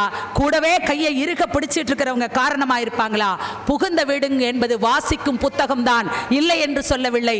புகுந்த வீடு என்பது வாசிக்கும் புத்தகம், ஆனால் பிறந்த வீடு அதனுடைய முதல் அத்தியாயம். முதல் அத்தியாயம் இல்லாமல் வாழ்க்கை நிறைக்காது, வாசிப்பும் நிறைக்காது அப்படின்னு சொல்லி தந்த வாய்ப்புக்கு நன்றி கூறி விடைபெறுகிறேன். நன்றி, வணக்கம். உண்மையிலே நான் சொன்ன மாதிரி ஒரு அனுபவபூர்வமான பேச்சு. இந்த நேரத்தில் அடுத்து பேசக்கூடியவர் நீங்கள் ரொம்ப எதிர்பார்த்துட்டு இருக்கீங்க. இந்த பக்கம் 2 பேருமே உடனடியாக உங்கள் கைத்தட்டலோடு இந்த பக்கம் நம்ம ரொம்ப ஆவலாக எதிர்பார்க்கிற நாஞ்சில் விஜயன் அவர்கள் வருகிறார். வாங்க. அறிவை வளர்ப்பது கல்வி, அறிஞர்களை உருவாக்குவது கல்வி. Yes, education is the most powerful weapon and discipline is the way to use it. இப்படி படிப்பு, ஒழுக்கம், வெற்றின்னு 3க்கும் ஒரு முகவரியா திகழக்கூடிய இடம் தான் விவேகம் குரூப் ஆஃப் ஸ்கூல்ஸ் தாராபுரம். நம்ம விவேகம்ல சிபிஎஸ்இ ஸ்கூலும் இருக்கு, மெட்ரிகுலேஷன் ஸ்கூலும் இருக்கு. 2மே டாப் லெவல்ல இருக்கு. வேற என்னங்க வேணும்? அறிவுக்கும் ஒழுக்கத்திற்குமான ஒரே ஸ்கூல் அது விவேகம் ஸ்கூல். இது உங்களுக்கான ஸ்கூல். மகரிஷி அரிசி,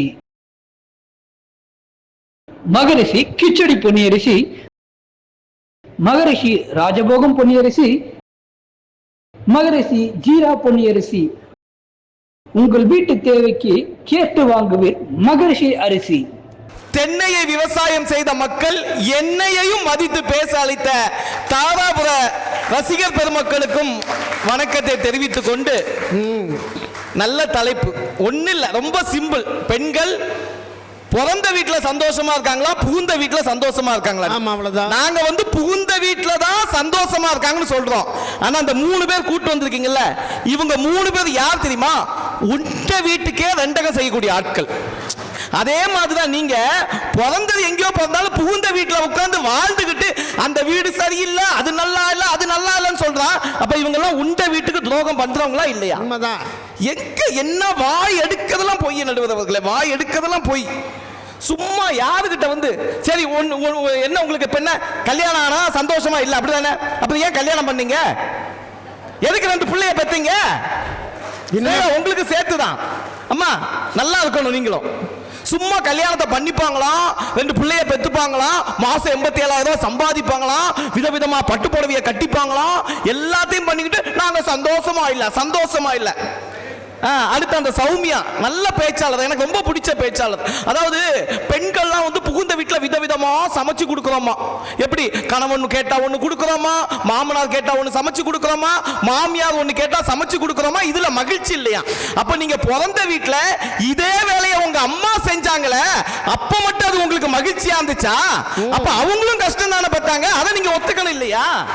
அவங்க படும்போது இல்லையா, இங்க வந்தா மட்டும் அப்படியே தக்காளி சட்னியா. அடுத்து இன்னொன்னு, இன்னைக்கு சமைக்காமலாம் பெண்கள் தூங்கவே முடியலையா. அதாவது பிறந்த வீட்டுல வந்து சமைக்காம தூங்கினா சரி ஐயோ புள்ள தூங்கிட்டான்னு விடுவாங்களாம், பிறந்த வீட்டுல அப்படின்னா தூங்க விட மாட்டாங்க. எந்த காலத்துல வந்து பேசுறீங்க? அதெல்லாம் உங்க காலமா?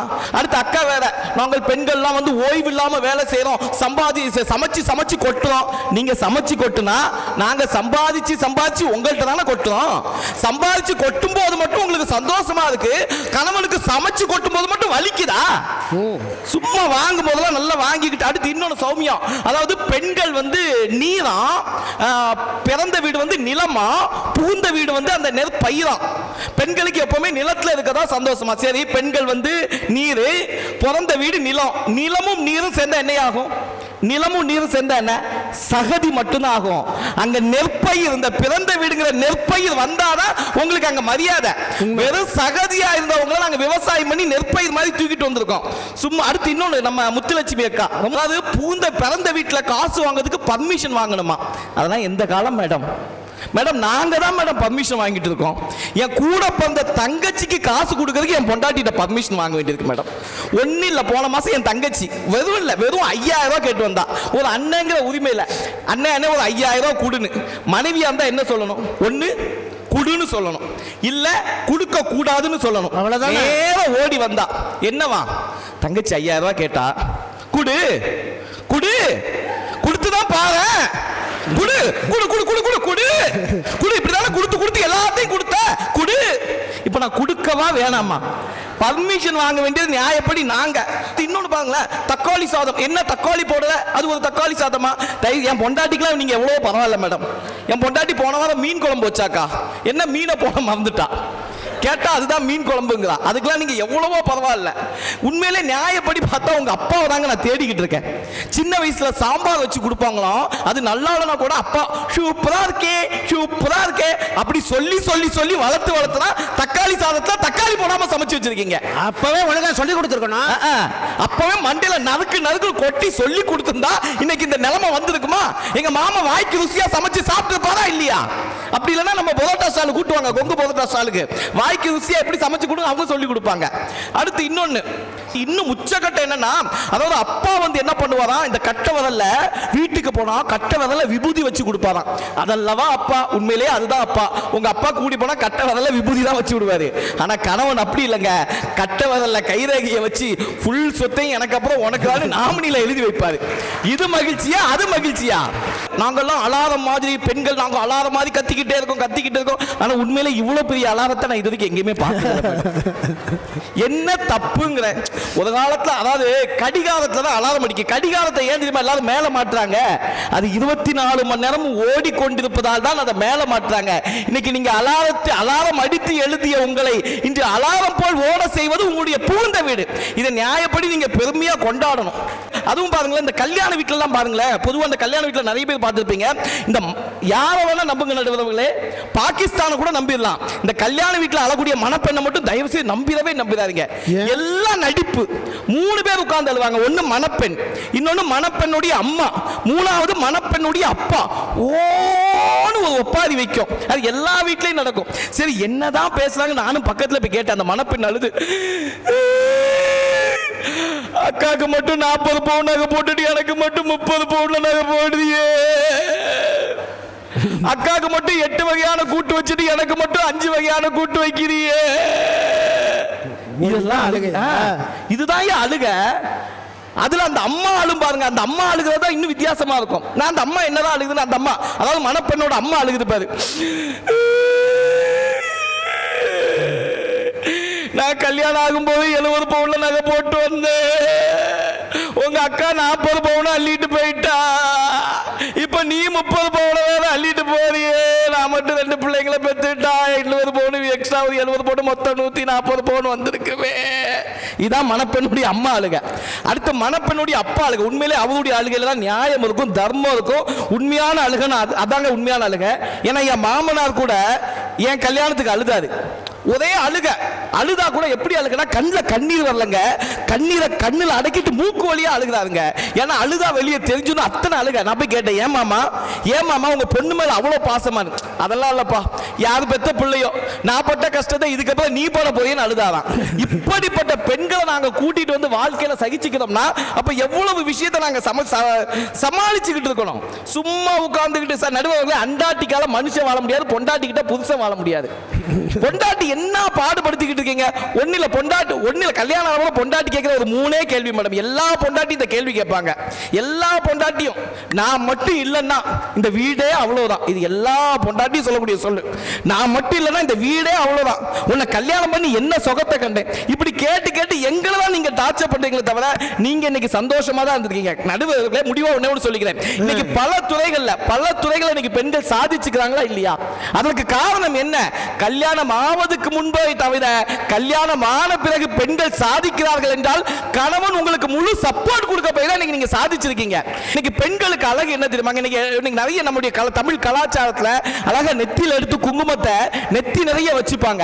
தாலி எடுத்து முன்னாடி சுமந்து கடவுள்கிட்ட வேண்டிப்பாங்க. என்ன வேண்டிப்பாங்க? தன் கணவன் நல்லா இருக்கணும், தன் குடும்பம் நல்லா இருக்கணும் வேண்டிக்கிறதுக்கு காரணம் என்ன? நீங்க புகுந்த வீட்டுல மகிழ்ச்சியா இருப்பதனால் மட்டும்தான் இதை வேண்டிக்கிறீங்க. இல்லைன்னா நீங்க எப்படி எப்படி தெரியுமா நடுவர்களே? ஒரே ஒரு கதை மட்டும் சொல்லிக்கிறேன். ஒரு மனுஷன் என்ன பண்ணானா, ஒரு ரோஜா செடிக்கிட்ட போய் அந்த ரோஜா செடிக்கிட்ட சொன்னானா, ரோஜாவே நீ ரொம்ப அழகா இருக்க, ஆனா உன்கிட்ட மட்டும் முள் இல்லாம இருந்தா ரொம்ப நல்லா இருந்திருக்குன்னு சொன்னானா. நேரா கடலுக்கிட்ட போய் கடல் நீரே நீ ரொம்ப நீளமா இருக்க, ரொம்ப பெருசா இருக்க, ஆனா உன்கிட்ட மட்டும் உப்பு தன்மை இல்லாம இருந்தா நல்லா இருக்குன்னு சொன்னானா. நேரா ஒரு குயில் கிட்ட போய் குயிலே நீ நல்லா பாடுற, ஆனா இன்னும் கொஞ்சம் அழகா இருந்தா நல்லா இருந்திருக்குன்னு சொன்னானா. அப்ப இந்த மூணு சேர்ந்து சொல்லிச்சான், மனுஷனே உங்ககிட்ட எல்லாமே இருக்கு, ஆனா இந்த குறை சொல்ற புத்தி மட்டும் உங்ககிட்ட இல்லாம இருந்தா நல்லா இருக்குன்னு சொன்னானா. இது போலதான் உங்க மூணு பேர்கிட்ட எல்லாமே இருக்கு, ஆனா புகுந்த வீட்டுல அது சரியில்லை இது சரியில்லைன்னு சொல்லி குறை சொல்லுகிற புத்தி மட்டும் இல்லை என்றால் உங்கள் வாழ்க்கை அமோகமா இருக்கு. அதாவது குறை சொல்ற வாயில செங்கலை வச்சு அடைச்சா கூட செங்கல் சரியா வேகணும்னு குறை சொல்லுவானா. அப்படிப்பட்ட ஆட்கள் நடுவர்களை இந்த சமுதாயத்துல ஒரு மனைவி ஒரு பெண்ணுக்கு கணவன் இருந்தால் அந்த சமுதாயத்தில் என்ன தெரியுமா பேர் வச்சிருக்காங்க? விதவை என்கிற பெயர் வைத்திருக்கிறார்கள். ஆனால் ஒரு ஆணுக்கு தன்னுடைய மனைவி இல்லை என்றால் அவன் என்ன தெரியுமா ஆகி விடுவான்? அனாதை ஆகி விடுவான்.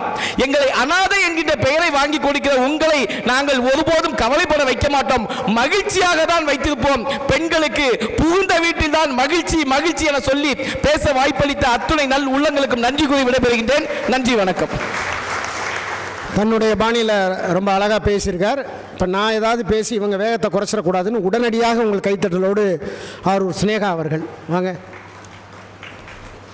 அறிவை வளர்ப்பது கல்வி, அறிஞர்களை உருவாக்குவது கல்வி. Yes, education is the most powerful weapon and discipline is the way to use it. இப்படி படிப்பு, ஒழுக்கம், வெற்றின்னு மூன்றுக்கும் ஒரு முகவரியா திகழக்கூடிய இடம் தான் விவேகம் குரூப் ஆஃப் ஸ்கூல்ஸ் தாராபுரம். நம்ம விவேகம்ல சிபிஎஸ்இ ஸ்கூலும் இருக்கு, மெட்ரிகுலேஷன் ஸ்கூலும் இருக்கு, ரெண்டுமே டாப் லெவல்ல இருக்கு. வேற என்னங்க வேணும்?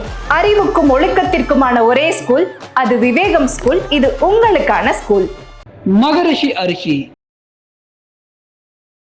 மகரிஷி கிச்சடி பொன்னியரிசி, மகரிஷி ராஜபோகம் பொன்னியரிசி, மகரிஷி ஜீரா பொன்னியரிசி. உங்கள் வீட்டு தேவைக்கு கேட்டு வாங்குவீர் மகரிஷி அரிசி. அத்துணை பெண்களுக்கும் சர்வதேச மகளிர் தின வாழ்த்துக்களோடு என்னுடைய பேச்சை தொடங்குகிறேன். நடுவர்களே, நான் கடைசியா பேசின அண்ணனுக்கு அப்புறமா வரேன். முதல்ல பேசினார்ல எங்க அண்ணன், அவருக்கு என்னங்க பிரச்சனை? அவர் வாக்கப்பட்டு இன்னொரு வீட்டுக்கு போலங்கிற தெம்பு தைரியத்துல ஓ வாயு ஓ உருட்டு நீ உருட்டுனே அப்படிங்கிற தைரியத்துல என்னெல்லாம் பேசுறது? ஒரு அளவு வேணா, எங்க போய் சொன்னா நம்புறாங்கிறதுக்காக ஏக்கர் கணக்கில் இறச்சி விடுறதுன்னு நான் கேட்கிறேன். என்ன வந்ததுமே இவங்க வந்து ஆரம்பிச்சாங்க.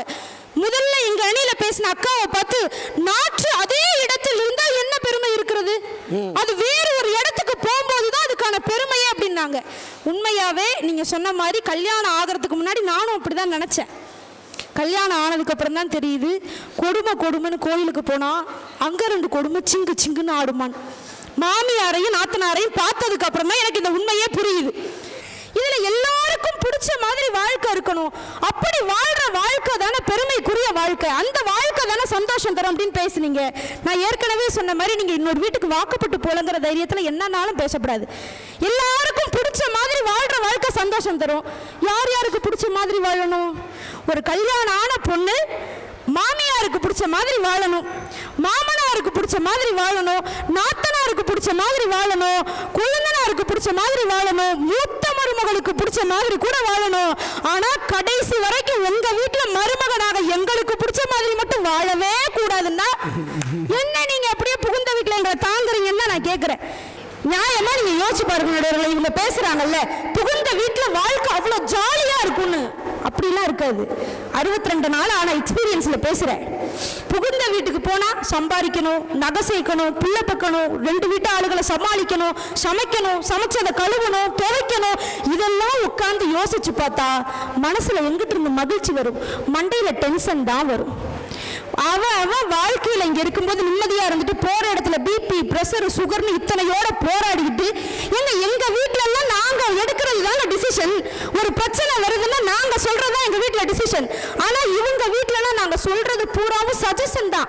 அதையும் கேட்காம அது என்ன சிறுபிள்ளத்தனமா பேசுது, அதையெல்லாம் சபையில பேசிட்டு தட்டி விட்டு போயிடுறாங்க. இதுல இங்க இருந்து நாங்க அப்படியே புகுந்த வீட்டுல எங்களுக்கு அங்கீகாரம் கொடுக்குறீங்கன்னு பேசுறேன்னு தெரியல. எங்க அத்தையோட தங்கச்சி பையனுக்கு இப்ப பொண்ணு தேடிட்டு இருக்காங்க நடுவர்களே. எங்க அத்தையோட தங்கச்சி என்கிட்ட சொன்னாங்க, உன்ன மாதிரி ஒரு நல்ல பொண்ணு கிடைக்கிறதுக்கு ஆப்வியஸ்லி நாங்க கொடுத்து வச்சிருக்கணும், அதனால உங்க குடும்பத்திலே எதுனா பொண்ணு இருந்தா பார்த்து சொன்னேங்கிறதுக்கு அந்த ஒரு வார்த்தைக்கு ஆசைப்பட்டு நானும் அவருக்கு பொண்ணு பார்த்தேன். சரி, அந்த வார்த்தையை இப்போ நம்மளெல்லாம் சொல்றது பெரிய விஷயம், அதனால பொண்ணு பார்ப்போம்னு சொல்லி ஒரு 5 பொண்ணு 6 பொண்ணு நானே காட்டியிருப்பேங்க. என் சொந்தத்தில் இதுக்கு பொண்ணே இல்லைங்கிற அளவுக்கு நானும் காட்டிட்டேன். கடைசியில ரொம்ப வெறுத்து போய் எந்த பொண்ணை காட்டினாலும் இந்த அம்மா அந்த குறை இந்த குறை, நெட்டையா இருந்திருக்கலாம், குட்டையா இருந்திருக்கலாம், கருப்பா இருந்திருக்கலாம், வெள்ளையா இருந்திருக்கலாம், ஏதாச்சும் ஒரு குறை சொல்லிட்டே இருக்கு. குக்கு வித்து கோமாளி ஜட்ஜி மாதிரி. இதெல்லாம் நமக்கு சரிப்பட்டு வராது அப்படின்னு சொல்லி ஐப்பட ஹீரோயின் பார்த்திருக்கீங்களா, எமி ஜாக்சன், அந்த அம்மாவோட போட்டோகிராஃபை எடுத்துட்டு போய் காட்டுறேன் போன்ல. அதுக்கு அந்த தாய்க்கிழவி என்ன தெரியுமா சொன்னுச்சு? என்ன இந்த பிள்ளை வத்தலும் தொத்தலுமா அப்படியே ஒட்டி போயிருக்கு, மூஞ்சி ஒரு லட்சணமாவே இல்லை, இது என்ன சிரிப்பு கழுக்குன்னு நல்லா கலகலன்னு சிரிக்கிற மாதிரி ஒரு பிள்ளை நம்ம வீட்டுக்கு வர மாதிரி ஒரு பிள்ளைய பாருங்குதுங்க. எமி ஜாக்சனையே குறை சொல்றதுக்கெல்லாம் எப்படி பொண்ணு அமையும் நீங்க நம்ம நினைக்கிறீங்க? இதுல அப்படியே உங்களுக்கு இவங்க வீட்டுல வாழ்க்கை நடத்துறதுக்கு ஒரு பெரிய செக்லிஸ்டே வச்சிருக்காங்க. இதை பாஸ் பண்ணணும், அதை பாஸ் பண்ணணும், என்னமோ நம்ம பாஸ் பண்ணி ஐஏஎஸ் எக்ஸாமா அங்க போய் ஒர்க் பண்ற போற மாதிரி, ஐஏஎஸ்ல பாஸ் பண்ணி அப்படியே கலெக்டரா ஒர்க் பண்ண போற மாதிரி, எல்லாம் படிச்சிருந்தாலும் அதே ஜாமானத்தான் கழுவணும், அதே 15 தோசை தான் ஊத்தணும், அதே அழுக்கு துணியை தான் துவைக்கணும். அதுக்கு என்ன உங்க வீட்டுல பெரிய செக்லிஸ்டே வச்சு ஏதோ ஐஏஎஸ் ஆபீசருக்கு ஆள் எடுக்கிற மாதிரியே எடுக்கிறீங்கன்னு எனக்கு ஒன்றும் புரியல. இதுல அவங்க சொல்றாங்க, நாங்க கல்யாணம் ஆன புதுசுல அப்படியே அமைதியா நல்ல பிள்ளையாட்ட நடிக்கிறோமா. சரிங்க சரிங்க மாமா, இது சொன்னாலும் அமைதியா இருப்போமா, அடுத்த 6 மாசம் கழிச்சு இப்படிங்கிறோமா. நான் என்ன கேட்கிறேன், எங்க அப்பா எல்லாம் எங்கள்கிட்ட வாழ்நாள் முழுக்க பொய்யே பேசினது கிடையாது. இதையே நாங்க உங்ககிட்ட எதிர்பார்த்தா வாய்க்கிறது பூரா புழுகு முட்டைங்க, பேசுறது பூராவும் பொய். இந்த வடிவேல் ஒரு படத்துல சொல்லுவார் தெரியுமா, அம்புட்டு விஷம் விஷம் விஷம் விஷம் வச்சு நறுக்குன்னு குட்டுற அளவுக்கு அம்புட்டு விஷமா தான் இருக்கு. நாங்க உங்ககிட்ட இதையே எதிர்பார்த்தா என்ன ஆவீங்க நீங்க? இதை நியாயமா யோசிச்சு பாருங்க. பொண்ணு பார்க்க வரப்போ நீங்களும் வாழைப்பழம் மாதிரி தான் பேசுறீங்க, ஆனா போய் பார்த்ததுக்கு அப்புறம் தான் தெரியுது அம்புட்டும் விரிசப்பழமா தான் இருக்குன்னு. பொண்ணு பார்க்க வரும்போது நீங்க என்னென்ன சொல்றீங்க, மாப்பிள்ளைக்கு கோயம்புத்தூர் கார் ஓடுது, பஸ் ஓடுது, வேன் ஓடுது, போய் பார்த்தா தான் தெரியும் 6 மாசத்துல 500 ஸ்கொயர் ஃபீட்ல உள்ள வீடே அவனுக்கு இஎம்ஐல தான் ஓடுதுன்னு. கோயம்புத்தூர்ல எல்லாம் ஓடும், மாப்பிள்ளைக்கு என்ன ஓடுது? கடன் வாங்கி வீட்டை கட்டிவிட்டு அப்படியே பெருமையா நாங்க என்னமோ மைசூர் மகாராஜா ஃபேமிலி, பிறக்கும் போதே நாங்க ஜமீன்தார் பரம்பரைன்ற மாதிரி நீங்க புழுகனதெல்லாம் நாங்க ஏத்துக்கிறோம். நாங்க அப்படி இப்படி பேசுறதை மட்டும் இவங்களால ஏத்துக்க முடியாதா? என்ன நீங்க பேசுறீங்க? நாங்கெல்லாம் எங்க வீட்டுல அப்படியே பட்டாம்பூச்சி மாதிரி இருந்தவங்க, நடுவர் சொன்ன மாதிரி பட்டாம்பூச்சி மாதிரி இருந்தோம். ஆனா புகுந்த வீட்டுல எங்களை எப்படி நடத்துறீங்க? புள்ள பூச்சி மாதிரி நடத்துறீங்க. அதே அவங்க பிள்ளையா இருக்கட்டுமே, ஏதோ பூமியில முதல்ல பிறந்து வந்த அபூர்வ உயிரினம், ஆம்பளை பிள்ளைய தானே பெத்து வச்சிருக்கீங்க, என்ன அவரார் குட்டியா பெத்து வச்சிருக்கீங்க? அப்படியே வாவ் அப்படின்னு நாங்க பாக்குறதுக்கு, இதுல உங்க பிள்ளைய நாங்க அப்படி பாத்துக்கலாம் இப்படி பாத்துக்கலாம், என் பிள்ளைக்கு இதுதான் பிடிக்கும் சமைச்சு கொடுக்கலாம்னு குறை வேற.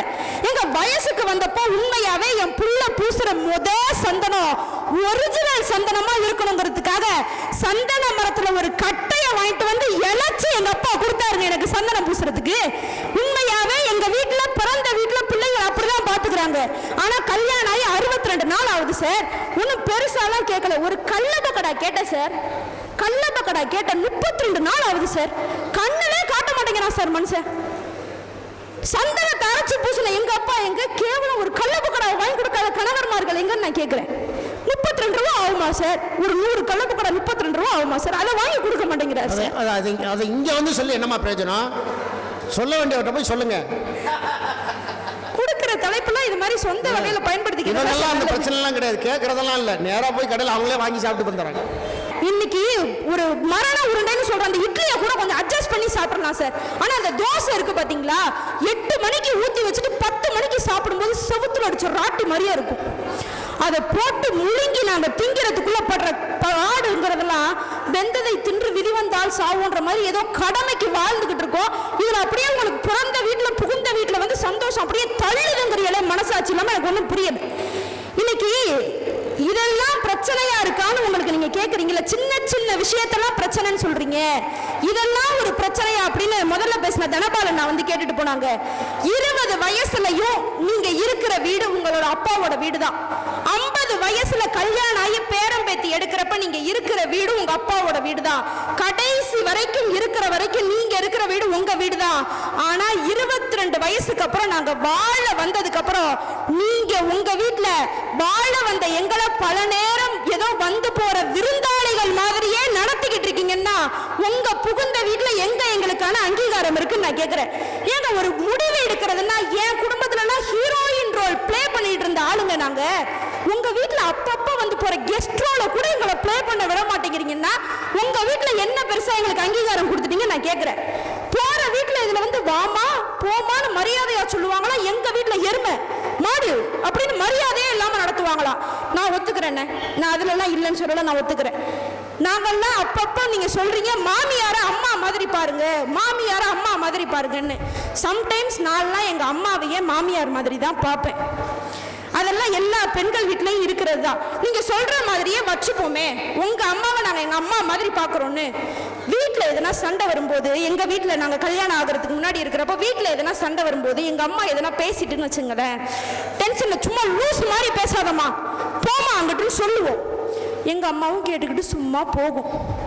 இதே உங்க அம்மாவையும் எங்க அம்மா மாதிரி நினைச்சு இங்க பாருங்க, சும்மா லூஸ் மாதிரி பேசாதீங்க போங்க அங்கிட்டு அப்படின்னா அந்த அம்மா கேட்டுக்கிட்டு சும்மா போகுமா? இதுல எங்க அம்மா உங்க அம்மா மாதிரி பாருங்கன்னு பேச்சு வேற. எங்க சும்மா சொல்லலாங்க. என்னதான் இருந்தாலும் தாய்க்கு பின் தாரம்னு உங்களுக்கு ஒரு உறவு இருக்கு. ஆனா எங்களுடைய தாயையும் எங்களுடைய தந்தையையும் அந்த இறைவனுக்கு ஈடா கூட வச்சு நிரப்ப முடியாதுன்னு சொன்னா அப்படிப்பட்ட நிம்மதியை தர பிறந்த வீடு தான் எங்களுக்கான சந்தோஷம் அப்படிங்கிறது. நிறைவானவர்களை நான் இப்படி சொல்லி நிறைவு செய்யறேன். எல்லாரும் வந்து கேட்டாங்க இல்லையா, பிறந்த வீட்டுல அப்படி என்ன சந்தோஷம் இருக்குன்னு. கடைசியா பேசின எங்களோட நாஞ்சில் அண்ணா கூட கேட்டாங்க, ஏமா அப்படின்னு அழுத்தி கேட்டா கூட வரதட்சணை கொடுமைன்னு இன்னைக்கு உள்ள தள்ளிடுறாங்க.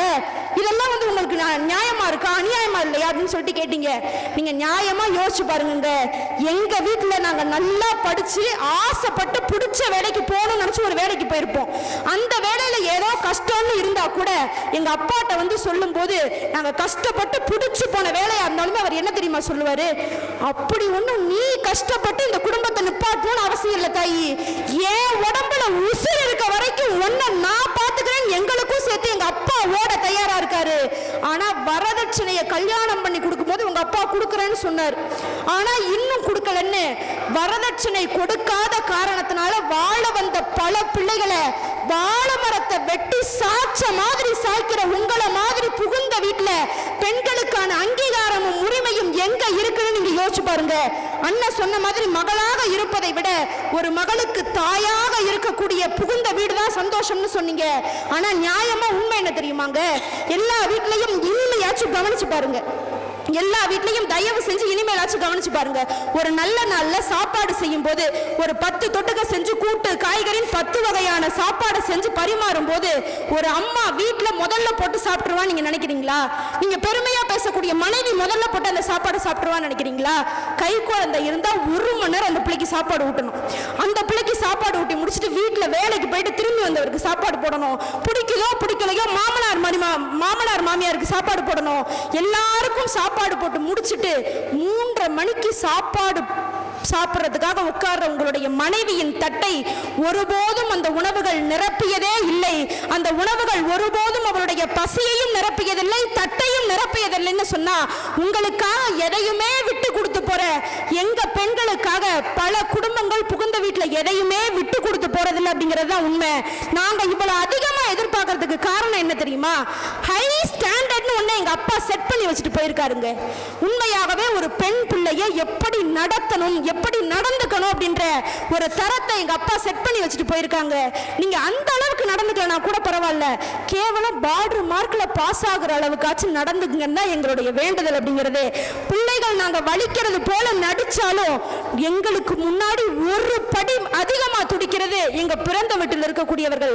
ஆனா உண்மையாகவே நாங்க வழியிலேயே துடிச்சாலும் அரசியல் இதெல்லாம் சாதாரணமாப்பான்னு கடந்து போகக்கூடிய கல் நெஞ்சக்காரர்கள் இருக்கக்கூடியது உங்களை போட புகுந்த வீட்டில் என்று கூறி நல்ல வாய்ப்புக்கு நன்றி பாராட்டி விடைபெறுகிறேன். நன்றி, வணக்கம்.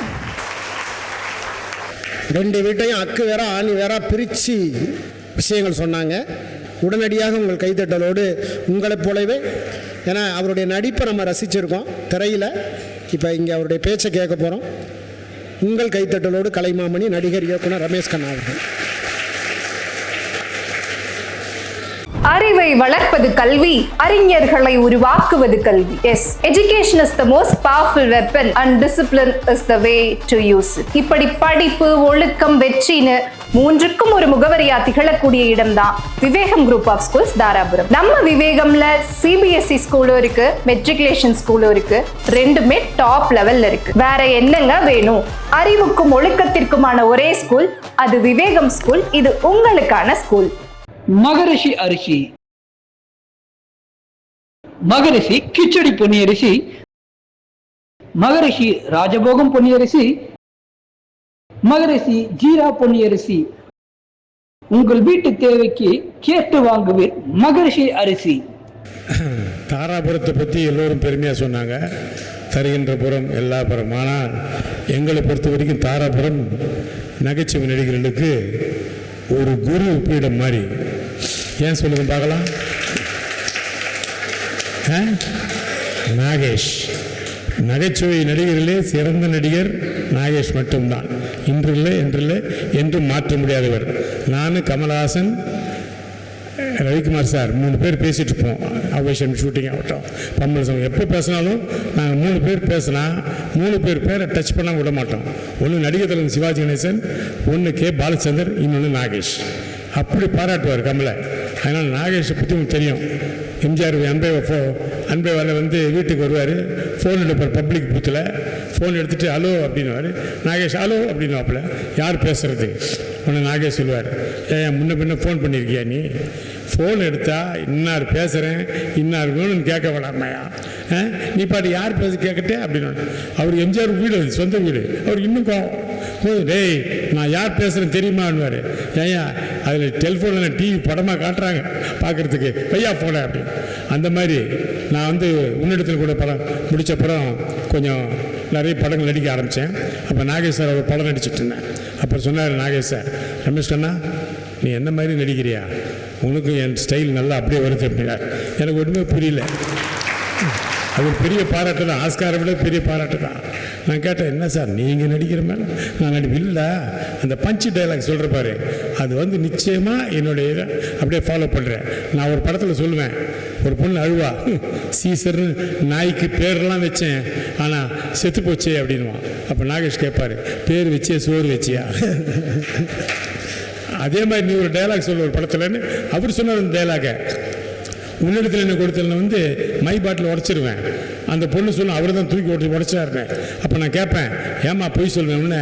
அவர் ரோஜா சொல்லுவா, குழந்தைகள் பொய் சொல்லாது. அப்போ நான் சொல்லுவேன், குழந்தைகள் பொய் சொல்லாது, குட்டிச்சாத்தான் பொய் சொல்லும் அப்படி. அந்த மாதிரி அது அற்புதமான ஒரு தாராபுரத்தில் பேசுவதற்கு. அந்த திருவிளையாடல் படத்தில் நம்ம நடிகர் திலகம் சிவாஜி கணேசனே பயந்தார், இந்த தர்மியா நடிக்க போகிறது யார் அப்படின்னு கேட்டோன்னா நாகேஷ் தான். அவரே ஐயோ நான் என்ன இன்னும் தயார் பண்ணிக்கணும் அப்படின்னு நினச்சாராம். ஆமாம், சபையில் நடந்ததை கூறு அப்படின்னு அந்த 2 பேரும் டயலாக் இருக்குது பார்த்தீங்களா? பேச்சிலெல்லாம் ஏற்ற இறக்க இருக்குது, பாட்டை எழுதும் போது கோட்டை விட்டுருங்க அப்படிங்குவார். சிவாஜிக்கு போட்டியாக நடித்து சிவாஜி வாங்கின கைத்தட்டலை விட ஒரு படி கூட கைத்தட்டல் அதில் வாங்கியிருப்பாருங்க தர்மியா நடிச்சு. பிறந்த வீடா புகுந்த வீடான்னு சொன்னாங்க. சந்தோஷத்தை பற்றி எல்லாம் ஒவ்வொன்றும் அந்த அம்மாவுக்கு நிறைய லைக் வருதுன்னு சொன்னாங்க. லைக் எல்லாருக்கும் வரும். என் பொண்டாட்டி வந்து ரசம் பண்ணான். ரசம் பண்ணி செல்ஃபி எடுத்து ஃபேஸ்புக்கில் போட்டு விட்டா. அவளுக்கு ஒரு 30-40 லைக் வந்துடுச்சு. எல்லாம் ஃப்ரெண்ட்ஸுங்களாக இருக்காங்கல்ல, பார்த்தோம் லைக் போட்டாங்க. நான் போய் மத்தியானம் சாப்பிட்டேன். என்னம்மா ரசம் இவ்வளோ கேவலமாகுதா பாருங்கள், எவ்வளோ லைக் வந்திருக்கு பாருங்கள். லைக் காட்டுறேன் எனக்கு. நான் சொன்னேன், அவங்க பார்த்தாங்க, நான் தான் சாப்பிட்றேன். எனக்கு தான் அந்த கஷ்டம் தெரியும் இல்லையா? அதுமாதிரி எல்லா விஷயமும் அப்படி தான். நீங்கள் நினைக்கிறீங்க எல்லாம் சொல்லணும், நான் சமைக்கிறேன், என்ன பர்னர் வேவலையா? என்ன சொன்னேன், அடுப்பு அவ்வளோ பிஸி. மனசாட்சி தொட்டு சொல்லுங்க, எந்த வீட்டில் பொண்டாட்டி சமைக்கிறா? ஒன்றும் வேலைக்காரி சமைக்கிறா, இல்லை புருஷன் சமைக்கிறான். நாஞ்சில் விஜயன் சொல்லுவானே, இதுதான் நான் எல்லா ரெண்டு பேரும் வேலைக்கு போகிறதுனால பல வீட்டில் புருஷங்க தான் சமைக்கிறாங்க. ஆமாம், வீட்டில் ஒன்றும் இல்லை. இப்போ இருக்கிற வீட்டுங்களில் வீட்டு வேலைக்காரி லீவ் போட்டானா சமையல்காரி, அந்த வீடே டென்ஷன் ஆகிடும், நெருப்பு மாதிரி ஆகிடும். ஏன்னா வரல, காப்பி போட ஆள் இல்லை, எதுக்குமே ஆள் இருக்காது அந்த மாதிரி. அதனால் வந்து தயவுசெய்து சமைக்கிறேன்னு சொல்லி ஏமாத்தாதீங்க. புரியுது? அந்த காலம் மறைஞ்சு போச்சு, இப்போ மாதிரி கிடையாது. ஐயா பாடினார்ல என்எஸ்கே வச்சு ஒரு பாட்டு, வம்பு தும்பு பேசுவார். அதே மாதிரி டிஎஸ் துர்ராஜ் வச்சிருந்தார், ரேஸ் குதிரெல்லாம் வச்சிருந்தார், சொந்தமாக படம் எடுத்தார். பானை பிடித்தவள் பாக்கியசாலின்னு ஒரு படம். அது ஒரு பாட்டு பாடுவார், புருஷன் வீட்டில் வாழ போகும் பொண்ணு தங்கச்சி கண்ணே. அந்த பாட்டு பாருங்க, அருமையாக பேசுவார் அவர். அதில் சொல்லுவார், நீ வந்து காலையில் கண்டவருக்கு பேசாத, புரியுதா? எப்பவுமே மற்றவங்ககிட்ட எதுவுமே தப்பாக பேச நடத்துக்காத. காலையில் எழுந்துக்கணும், பொழுது விழிஞ்சால் எழுந்துக்கணும், குளித்து சாணி துவைச்சி போட்டு சமையல் வேலையை துவைக்கணும். வீட்டுக்கு போனால் அப்பன் பேரை பாட்டன் பேரை கெடுக்கக்கூடாது. ஏன்னா பெண்கள் தான் அந்த காலத்தில் அரசருக்கு நீதி சொன்னவள் பெண் தான், சூரியனை நிற்க வைத்தவள் பெண் தான், ஒரு உயிரை மீட்டு கொடுத்தவள் பெண் தான். இந்த பெண்ணுக்கெல்லாம் இருக்கிற ஒரே சொத்து தெரியுமா? கற்பு தான் அதில் பாடுவார். அந்த மாதிரி அதனால் பெண்கள் எல்லா விதத்திலும் உயர்ந்தவர்கள் தான். ஆனால் அது வந்து காலங்காலமாக மறைஞ்சு போய் இப்போ ரொம்ப மாடர்ன் ஆகிட்டாங்க. ஏன்னா காலையில் எழுந்த உடனே ரொம்ப லேட் ஆகுது அவங்க எழுந்துக்கிறதுக்கே. நம்ம அவங்க எப்போ எழுந்துவான்னு பார்த்துக்க வேண்டியதாக இருக்குது. அதனால் தயவுசெய்து நீங்கள் இந்த காலத்தில் சமைக்கிறேன்னா சொல்லாதீங்க, இதெல்லாம் நடக்கிறது கிடையாது. நீங்கள் புகுந்து வீடா பிறந்த வீடான்னு சொல்கிறதே தப்பு. ஏன்னா என் பொண்டாட்டி நான் கல்யாணம் பண்ண சொன்னேன், அம்மா கல்யாணம் பண்ணுறதுலாம் ஓகே, வரதட்சணை பிரச்சனை ஒன்றும் பிரச்சனை கிடையாது. ஆனால் ஒரே ஒரு கண்டிஷன், என்ன, எங்கள் அம்மா அக்கா எல்லாம் என் கூட இருக்கிறாங்க, தயவுசெய்து வந்து நீ தனி கொடுத்தல் மட்டும் போகக்கூடாது, ஓகேவா? அப்படிலாம் நான் பண்ணவே மாட்டேங்க, சத்தியமாக நான் தனி கொடுத்தல் போக மாட்டேன்ட்டான். எப்படிப்பட்ட பொண்டாட்டி கிடச்சா பாருங்க எனக்கு. வந்தா 3 நாள் தான் அக்காவை அம்மாவை மாமியாரை எல்லோரும் அனுப்பிச்சான். என்னடி நீ போக மாட்டேன்னு சொன்னேன்? நான் தான் போக மாட்டேன்னு சொன்னேன், அவங்களுக்கு தனி கொடுத்தா போக விட மாட்டேன் சொல்லலையேண்ணா. புரியுதுங்களா? அதனால் சொன்னார்ல பிறந்தநாளை பற்றி கேட்குறதே வித்தியாசமாக கேட்பாவா. சும்மாவது நம்மள வந்து வாய் கலருவான், நம்ம மறந்துடுவோம். நமக்கு 1008 பிரச்சனை, 1008 டென்ஷன். இந்த லவ்வில் சொல்லுவாங்களே, லவ்வில் ஃபெயில் ஆகிட்டா ஒன்றும் இல்லை, தாடி மட்டும் வளர்த்தா போகிறோம் இல்லையா? ஆனால் லவ்வில் ஜெயிச்சிச்சுன்னா அப்புறம் என்னென்ன வளர்க்கணும் தெரியுமா? பொண்டாட்டியை வளர்க்கணும், பிள்ளையை வளர்க்கணும், பேங்க் பேலன்ஸை வளர்க்கணும், அவ்வளோ பிரச்சனை இல்லை. அதான் உண்மை. அதனால் வந்து ரொம்ப அந்த பிறந்தநாள் கேட்குறதே ஒரு விதமாக இருக்கும். எங்கள் எடுத்த வீட்டில் ஒரு ஆண்டி இருந்தாங்க, என்ன அவங்க தான் ட்ரான்ஸ்ஃபர் போயிட்டாங்கல்ல, அப்போ பக்கத்து வீட்டில் இருந்தாலும் இல்லை, அப்புறம் இவன் என்ன யாரை கல்யாணம் பண்ண நடிகை, எல்லாத்தையும் நான் டீட்டெயிலாக சொல்லிட்டு இருப்பேன். இதெல்லாம் தெரியுது, ஆனால் என் பிறந்தநாள் ஒன்று தெரியல இல்லை. அவங்க ஸ்டார்ட் த மியூசிக், அதுக்கப்புறம் டங்க அடிதான். அதனால் தயவுசெய்து சொல்கிறேன், பிறந்த வீடா புகுந்த வீடான்னு கிடையாது. ஏன்னா உங்கள் புகுந்த வீடு நீங்கள் வந்த புறம் உங்களுக்கு பிறந்த வீடாக ஆகிப்போச்சு. ஏன்னா உங்கள் சொந்தக்காரங்க இங்கே இருக்கிறாங்க, எங்கள் சொந்தக்காரங்க யாருமே இல்லை. அப்போ ரெண்டுமே உங்களுக்கு பிறந்த வீடு மாதிரி ஆகிப்போச்சு. அதனால் தலைப்பிலே சின்ன மாற்றத்தை பண்ணணும். அதனால் வந்து ரொம்ப சந்தோஷமாக இருக்கும் உங்களுக்கு தந்து பேசுகிறதுக்கு. இன்னும் எவ்வளோ விஷயங்கள் பேசலாம். சண்டை எப்படி வருது பொண்டாட்டிக்கு, அவள் எப்படி சமாதானம் ஆகிறா. ஒன்றும் இல்லை, சண்டை வரும் பொண்டாட்டிக்கு எனக்கு. நான் சொல்லுவேன்ம்மா எதுக்கு இப்போ சண்டை போட்டுனுங்கிற, சாரி மன்னிச்சுக்க. ஆமாம் இப்படி தான் போனதோட சொன்னீங்க, ஆனால் மன்னிப்பு கொடுத்து கேட்டிங்களா? சரி மன்னிப்பு கேட்கலாமா, இனிமேல் இந்த மாதிரி பண்ண எனக்கு செருப்பால் அடிச்சுக்கிறேன். இப்படி தான் சொன்னீங்க போன தடவை, செருப்பால் அடிச்சுக்கிட்டீங்களா? எதுவும் விட்டு கொடுக்க மாட்டேன், கடைசியில் விட மாட்டேன். சரிம்மா தாயை நான் கிளம்புறேன், உங்களுக்கு என்ன நான் தான் தனியாக கிடந்து சாக போகிறேன். இல்லைம்மா உங்களுக்கு என்னதான் பிரச்சனையே நான் தாங்க, நீங்கள் கவலைப்படுறீங்க, நீங்கள் சந்தோஷமாக போகணும். ஒன்றும் இல்லைங்க, ஃபோனில் வந்து ஒவ்வொருத்தரும் ஒவ்வொரு மாதிரி எழுதி வைப்பாங்கல்ல. முதல்ல கல்யாணம் புதுசாக எழுதியிருந்தா மை லவ் பேர்டுன்னு என் பேரை, எனக்கு ரொம்ப சந்தோஷம். ஆஹா, லவ் பேர்டு எழுதியிருக்காளே. ஒரு 3 மாதம் ஆச்சு எழுதி பார்க்குறேன், எழுதியிருக்கிறேன் ஆங்கிரி பேர்டு. ஆமாம், செல்ஃபோனில் பேரே மாற்றிட்டா. ஐயா சொன்னார்ல, ஃபோட்டோ வச்சுருப்பாங்க மாற்ற தெரியாதுன்னா. இவர் ஒன்று சொன்னார். ஆனால் என் பொண்டாட்டி கேட்டேன், பரவாயில்லடி எல்லாரும் மாதிரி இல்லை, நீ என் ஃபோட்டோ வச்சுருக்கிறேன். ஆமாங்க, பெரிய கஷ்டம் வந்தால் டக்குன்னு உங்கள் ஃபோட்டோ பார்ப்பேன், எனக்கு ரொம்ப இதை விட ஒரு பெரிய கஷ்டம் உங்களுக்கு இருக்கு அப்படின்னு சந்தோஷப்படுவேன். அதான் உண்மை. அப்படி தான் வாழ்க்கை வாழ்ந்துட்டு போயிட்டுருக்குறோம். அதனால் தயவுசெய்து பிறந்த வீட்டில் சந்தோஷம் இருக்கலாம். நிறைய பேர் சொல்லுவாங்க, பிறந்த வீட்டுக்கு 3 மாதம் 1 வாரம் 2 வாரம் போயிட்டு வந்தா இல்லை, அவங்க எப்படி இருப்பாங்க தெரியுங்களா? இந்த சர்வீஸ் பண்ண பைக்கும் அம்மா வீட்டுக்கு போன ஒய்ஃபும் எப்போ எப்படி சீருவாங்கன்னு தெரியாது, கண்ட்ரோல் பண்ண முடியாது.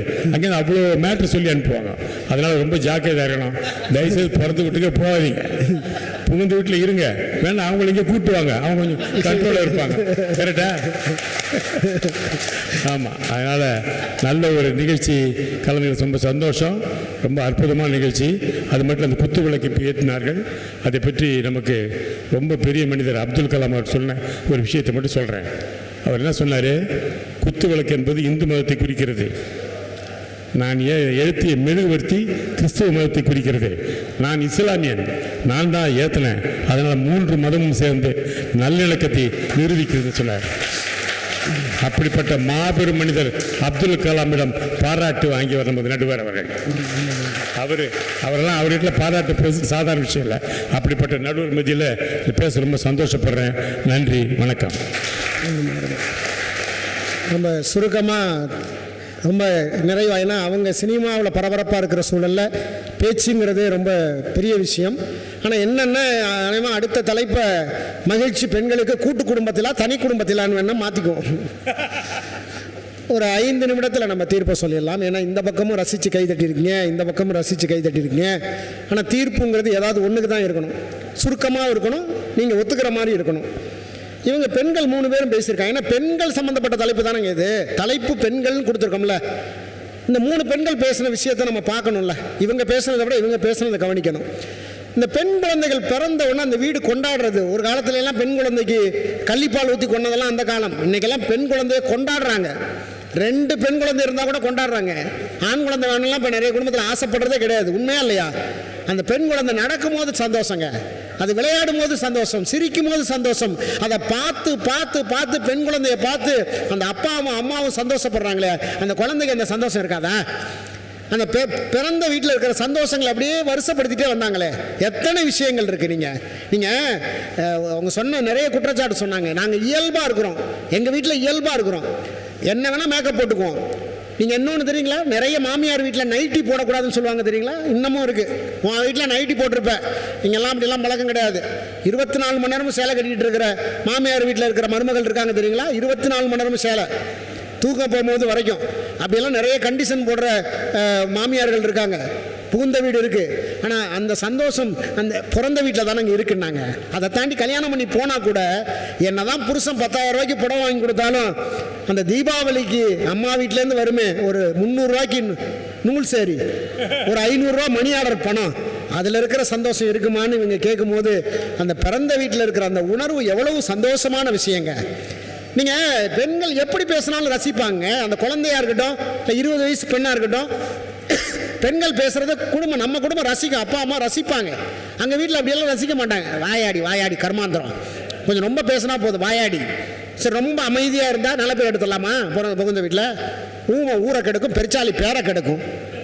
பேசினாலும் பிரச்சனை, பேசாட்டினாலும் பிரச்சனை. நல்ல மேக்கப் போட்டால் மேனாமினிக்கு அப்படிங்கிறது. சரி, மேக்கப்பே போடாமல் சாதாரணமாக போனால் பிடியா மூஞ்சி. என்னதான் பண்ணுறது? அங்கே எதை பண்ணாலும் குற்றச்சாட்டு பூந்த வீட்டில். ஆனால் இங்கே எதை பண்ணாலும் கொண்டாடுறாங்க பிறந்த வீட்டில். இங்கே எதை பண்ணாலும் எதிராகவே பேசுகிறாங்களே. இவர் சொன்ன மாதிரி அந்த ஒரு பாட்டு வரும்ல, அவ்வளோ அறிவுரை சொல்லும் போது பெண்களுக்கு பயம் வராதா? புருஷன் வீட்டில் வாழ போகும் பெண்ணே, தங்கச்சி கண்ணே, சில புத்திமதிகளை சொல்லுறேன் கேளு முன்னே. வரிசையா புத்திமதி. இதை கேட்கும் போது சௌமியாவுக்கு பயம் வருமா வராதா?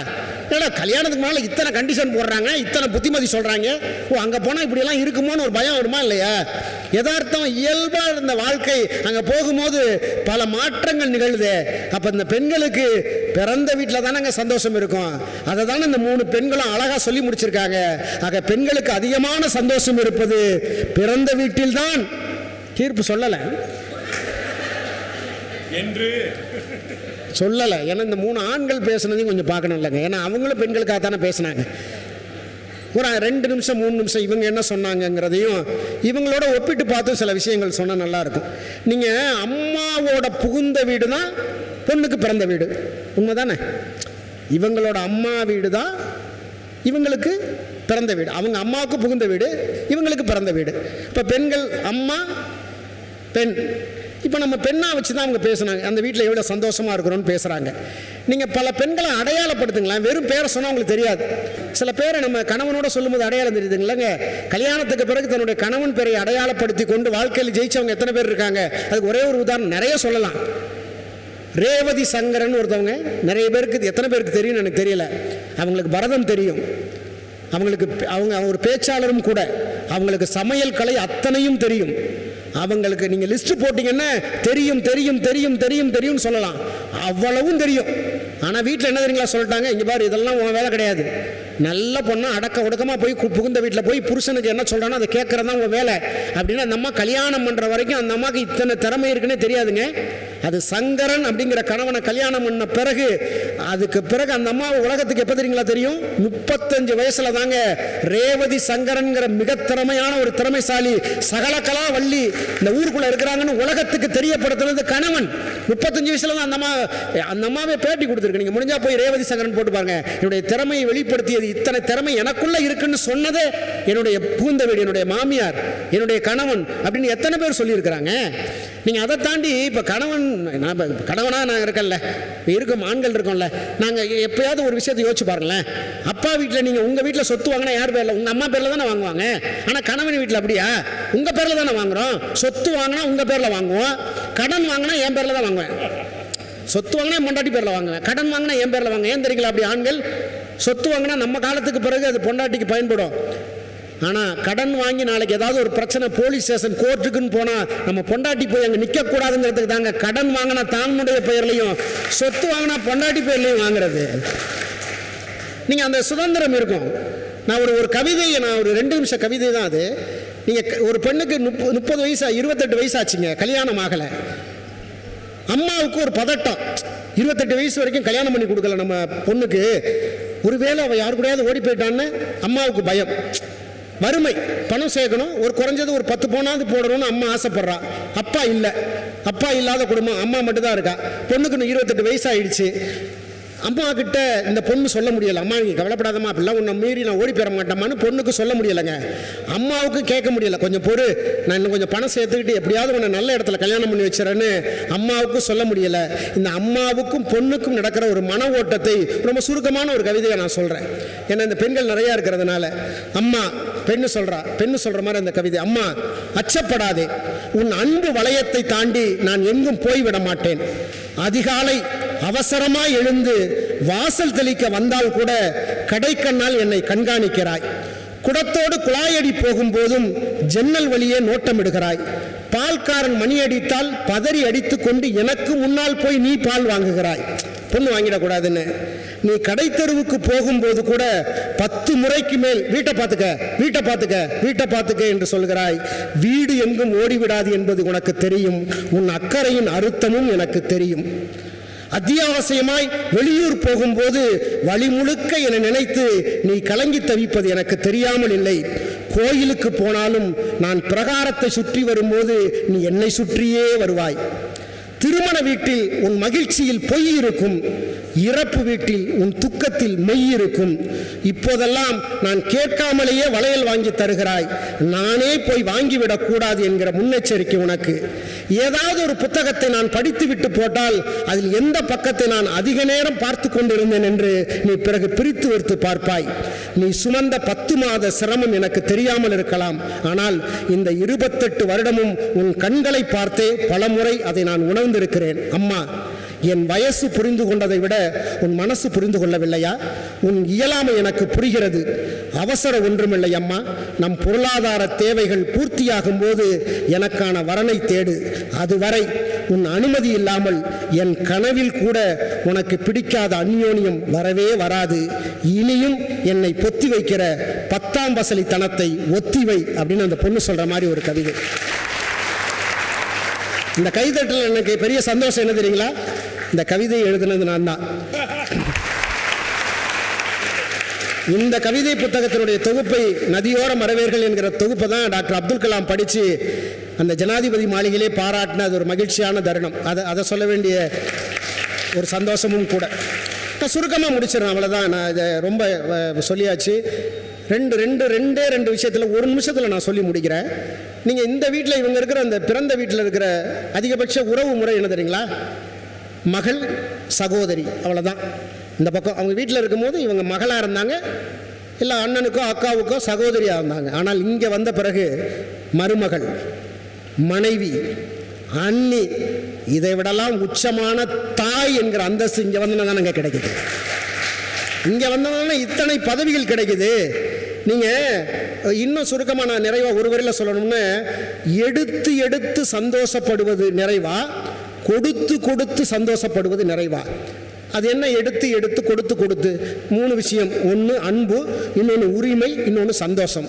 இந்த உரிமையையும் இந்த அன்பையும் இந்த சந்தோஷத்தையும் எடுத்து எடுத்து சந்தோஷப்படுவதில் இன்பம் இருக்கிறதா, கொடுத்து கொடுத்து சந்தோஷப்படுவதில் இன்பம் இருக்கிறதான்னு பிறந்த வீட்டில் எடுத்து எடுத்து சந்தோஷப்படுறாங்க, புகுந்த வீட்டில் கொடுத்து கொடுத்து சந்தோஷப்படுறாங்கங்க. அந்த இன்பம் தானே நிறைவான இன்பமாக இருக்கும். இன்னும் சரியாக சொல்லணும்னு, பிறந்த வீட்டில் மற்றவர்கள், இங்கே அப்பா அம்மா வீட்டில் மற்றவர்கள் உங்களுக்கு மகிழ்ச்சியை கொடுக்கிறார்கள். அது அப்பாவாக இருக்கலாம், அம்மாவாக இருக்கலாம். மற்றவர்கள் உங்களுக்கு மகிழ்ச்சியை கொடுக்கிறார்கள். ஆனால் நீங்கள் புகுந்த வீட்டுக்கு போன பிறகு மற்றவர்களுக்கு நீங்கள் மகிழ்ச்சியை கொடுக்கிறீர்கள், நீங்களும் மகிழ்ச்சியாக இருக்கிறீர்கள் என்று சொன்னால், பிறந்த வீட்டில் இருக்கிற மகிழ்ச்சியை விட பல மடங்கு அதிகமான மகிழ்ச்சியை பெண்களுக்கு தருவது புகுந்த வீடுதான் என்று சொல்லி, அது பெண்களுக்கும் தெரியும் என்ற உண்மையை சொல்லி, இதுகாரும் இருந்து கேட்டவங்கள் அத்தனை பேருக்கு நன்றி கூறி வணக்கம் கூறி விடைபெற்றுக் கொள்கிறோம். நன்றி, வணக்கம்.